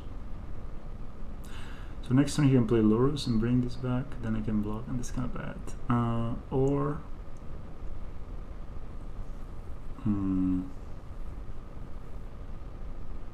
still I like this. I think like this, playing by 3. Or his next turn he casts Lurrus. No, I like playing this. Okay, so I'll play the Ballista for. No, actually, this is more efficient. So X equals 2. I wish I had hardened scales this game, but we are not lucky. So we are gonna do this. Yes. And I think this could be an issue for him, so I will shoot this. Allow that. Good. If he attacks and all he has cast is a Mishra's Bubble, then I don't really care. Yeah. Draw cards. I can actually move the negative counters. Then I can, if I draw hand scales, kill the Lurrus. Okay, it's a lion. He is not missing a beat, this opponent. So the reason I didn't kill the Soulscar Mage is because I want him to bolt my Ballista. Then I can keep, then with the Ozolith, you will get the negative counters, the -1/-1 counters, and then I can put those either on the Lurrus or on the Soulscar Mage. I'm guessing he's gonna cast the Lurrus now and get the Swiss Spear back, which is a real heartbreaking play for me. Well, not heartbreaking, but rough. Oh, he does play the Mishra's Bubble, okay. And he's gonna go on the Swiss Spear, but he didn't. We'll... Should I block? No, I don't think I'm gonna block. I'm gonna try to kill the Lurrus sooner rather than later.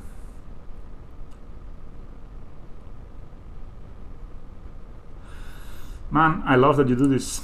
I love it. Just keep pumping, man. Keep pumping those negative counters. We're gonna kill your Lurrus.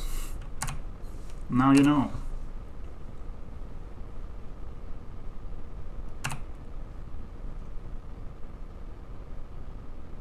Ravager also. We're just gonna move the counters here and kill this. Easy. Why would he put it as an list? I don't know. Okay.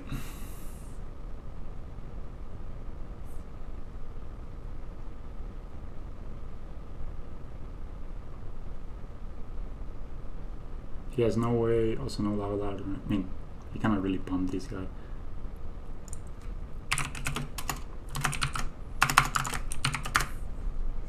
Yes, man, you.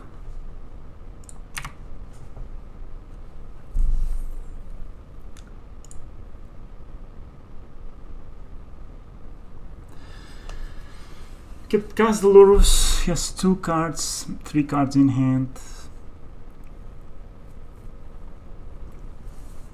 I would say it was not a misplay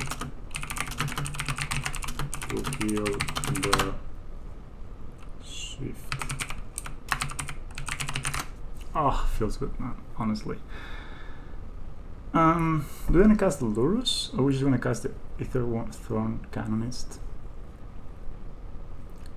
Can I slow this down a lot?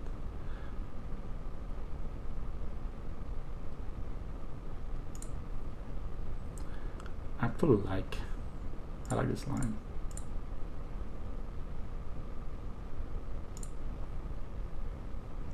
Great. He's like not impressed.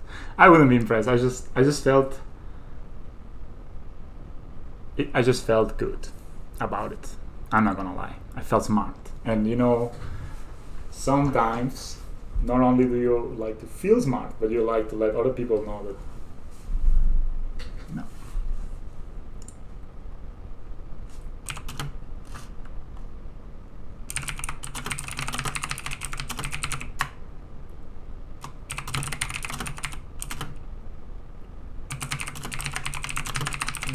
That's true, I didn't know either, but then I realized with Infect it does work. So it's now hard pressed. So it's now hard pressed to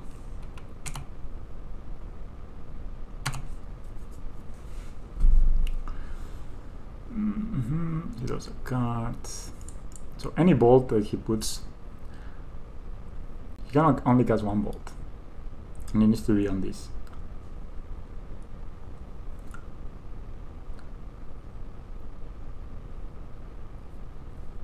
Here's a pathway zone.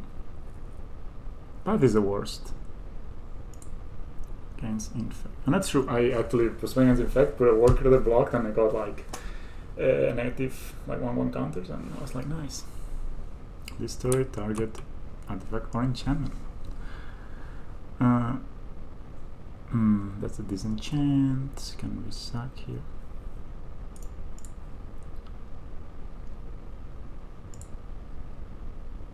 Ah, just get a counter. Maybe he balls it.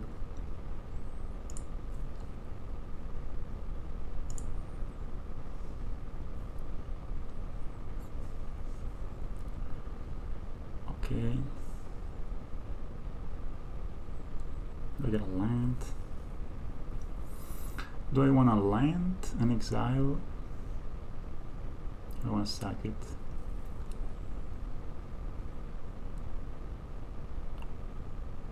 So I get a land, I have 7 lands next turn, that means I can play Lurrus and 2 other cards. I wish I had pathed myself to path this guy. I could see myself sacking here. If I sack, goes into the graveyard. Yeah, that's a smart play.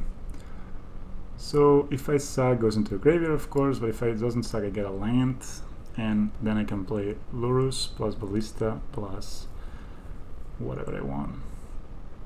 But then I get out. Anyway, let's say okay, and then I'm really thinking, man, I think this is not a trivial question. I could also sack the Igmoth next to this.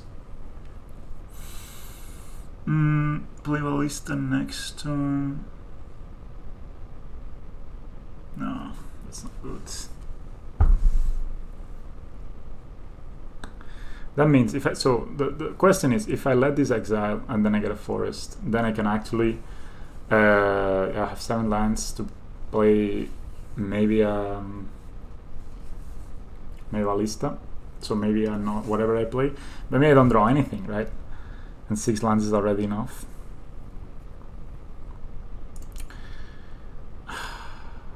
Also gets winning 1 more land I can bomb a lista with.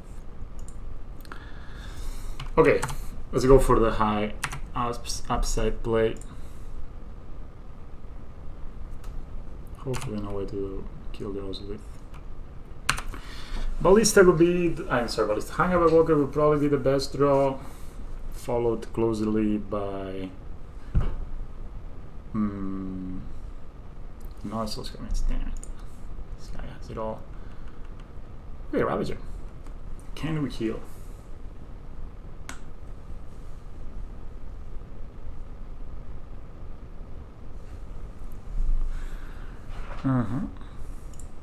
So I play Lurrus, bring Ballista back.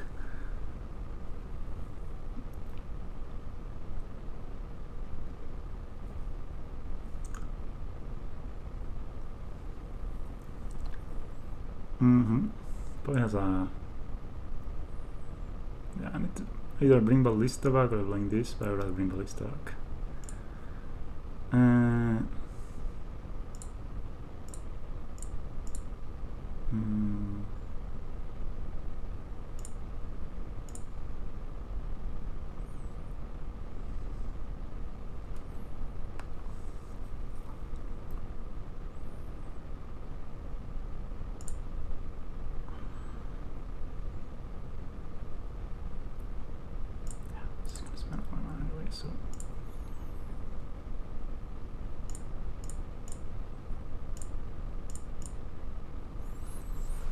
Sack it, move the counters here, then it's 5, we can shoot both. I think we're gonna do that.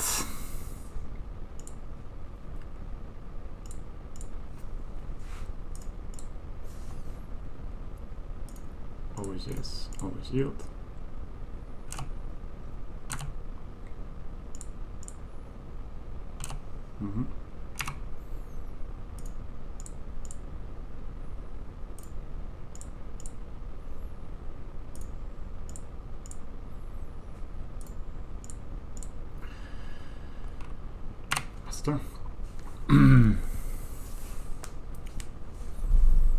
Two cards in hand.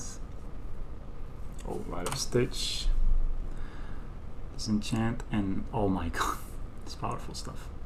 But it doesn't have a way to kill this, so that's nice. Okay. Woof! Yes! Close game, close game.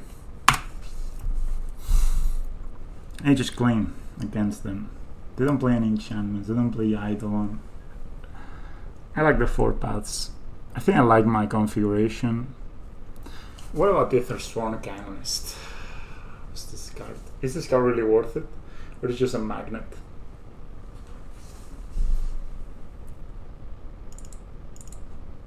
Is Stormwood Script better than Aethersworn Canonist? I think I'll try this. Slow. Takes out the lava darts. Takes out the recursion, so we are able to make the game a bit longer. Then this card is great. Yeah, I took like twice the time as my opponent to play this, so I gotta play a bit faster. I have 8 minutes. It's fine, but it's not a lot. It's not a lot. This hand could be amazing if we had land. Salamine to mulligan. He also is mulliganing, so okay, this hand sounds good. Sounds very good. I am pretty sure I can ship this and still have. They are playing Disenchant.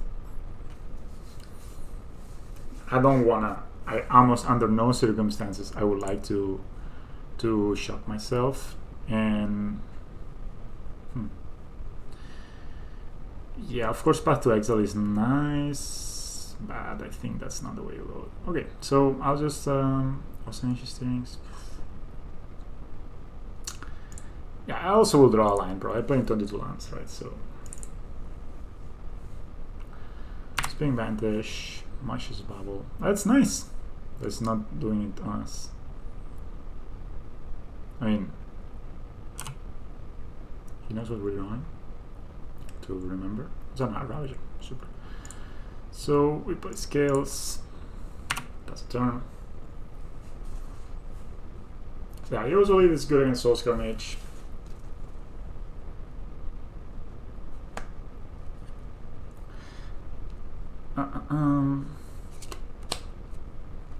He plays the... Oh my god, that's really good for us. That's excellent for us. Oh, he cannot play Skillfire. My turn.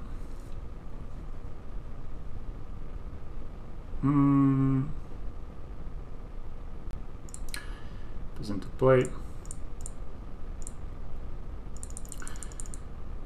Ballista. I will shoot him.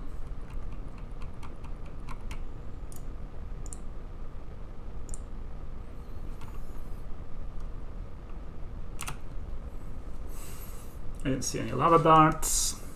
Yeah, this card, I guess, it's alright, but it's not the best. Let's see what our opponent is up to. I can actually Ancient Stirrings next turn. Okay, nothing. Then we gotta be careful. He probably has Path to Exile, so let's be careful. Thing. Okay, Thicket.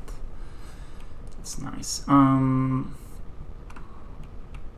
I'm gonna start by I'll start by attacking, I think.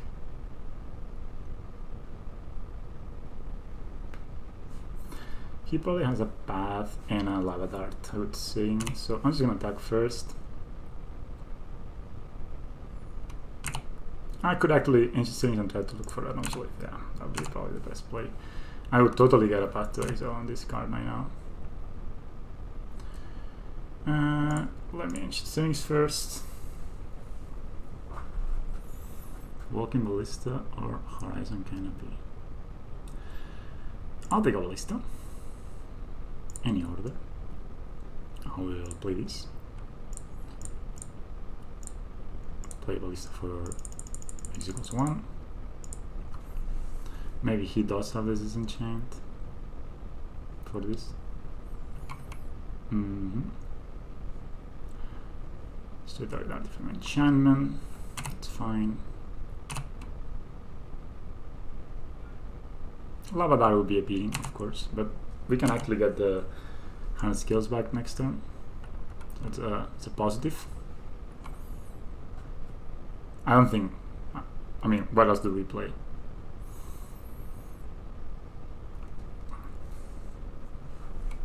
Four cards in hand, Lurrus. Bring back Lurrus. Oh, this is a tap blind. A line that enters the battlefield tapped.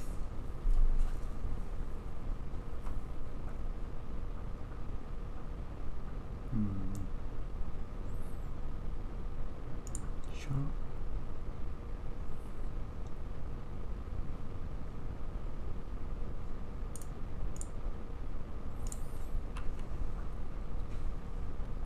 Should on this, please.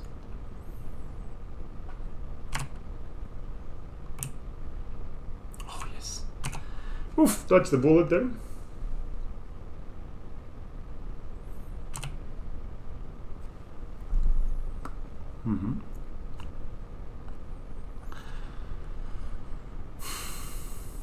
Yeah, I think I'll try to get the 100 skills back.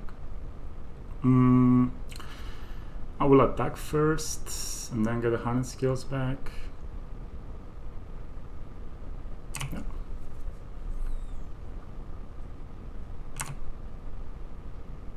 Encounter here is not so good.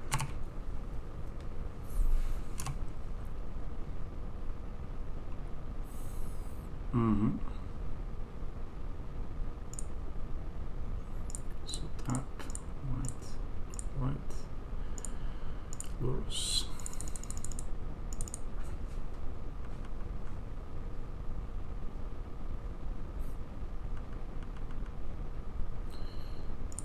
Skills.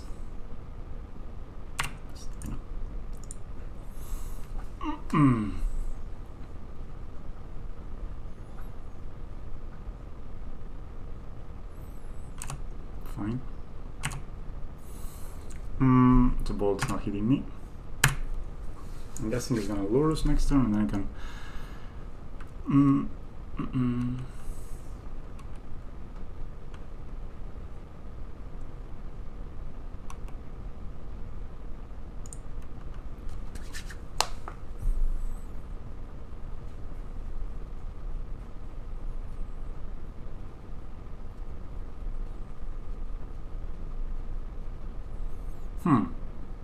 Opponent. Of course the opponent taps out. Draws a card, doesn't lure us. That's good for us. Sacred Foundry, doesn't. Monstrous Spear.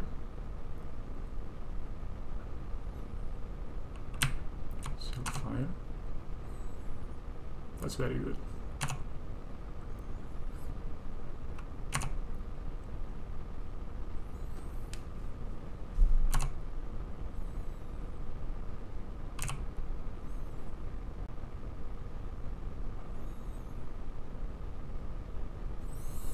So fire this to damage to this. I'll shoot here.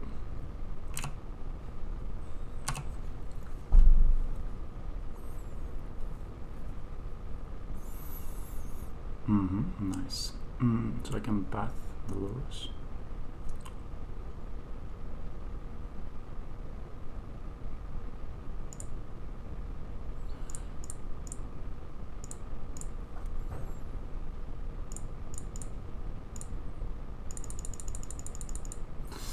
Actually, I kind of like more.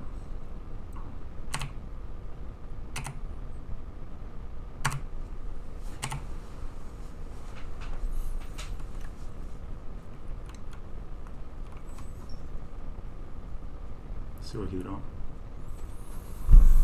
I actually should play the ballista for x equals 2. I have a 4/4. Shoot this directly.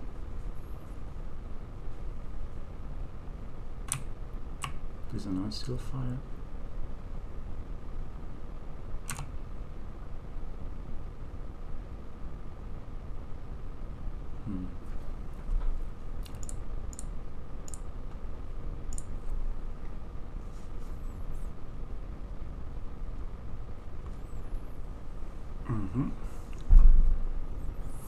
So if this resolves, he can always.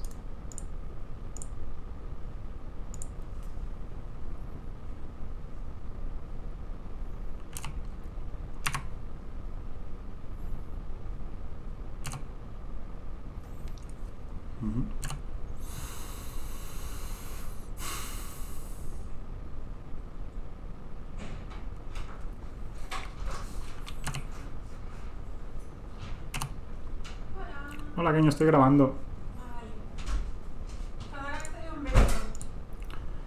Vale.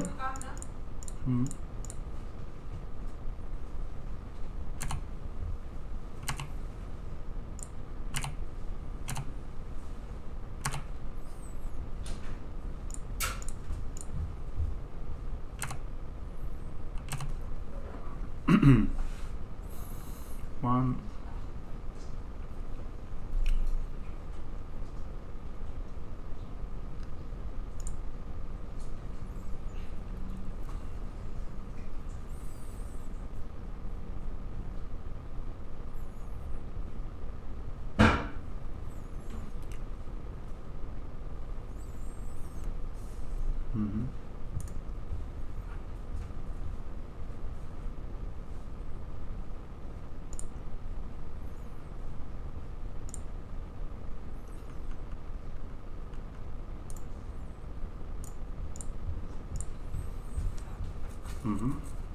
Let's play safe team.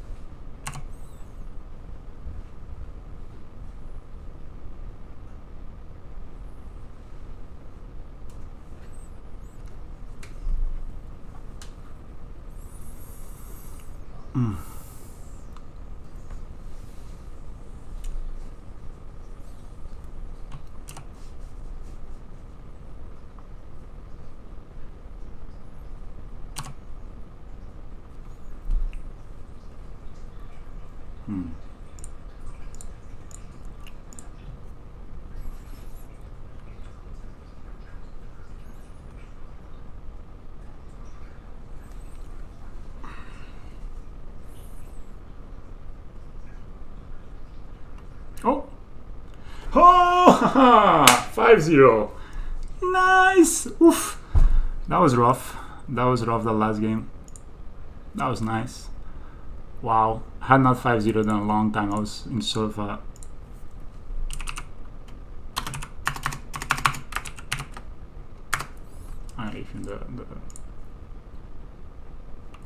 I could so in response to this, I just sack here, move 3 counters.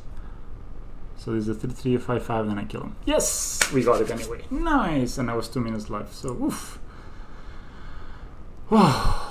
Nice. So we played against Etron. That was pretty easy. Played against the Crabvine. That was pretty easy.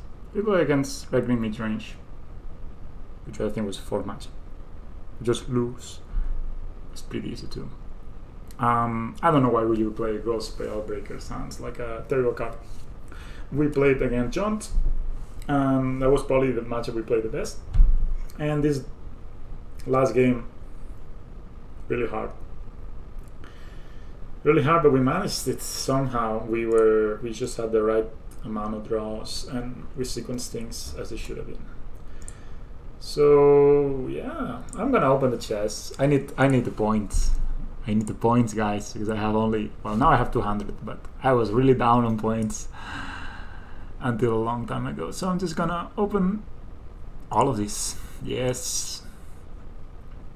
So yeah, we got a free league. We got 3 of those dudes. That's a lot. I like this guy. It's very ugly. Crop rotation. Nisa Vazwitz here. Last time I checked was not cheap. I have 4 already, so I'll sell that for sure. Helix, Pinnacle, Damnation. I have no idea if this card is expensive. Probably not. Oh! Misha's Bubble. Like a pro. Easiest 50 or 40 ticks of my life. Nice. So with this, the video. See you guys next time.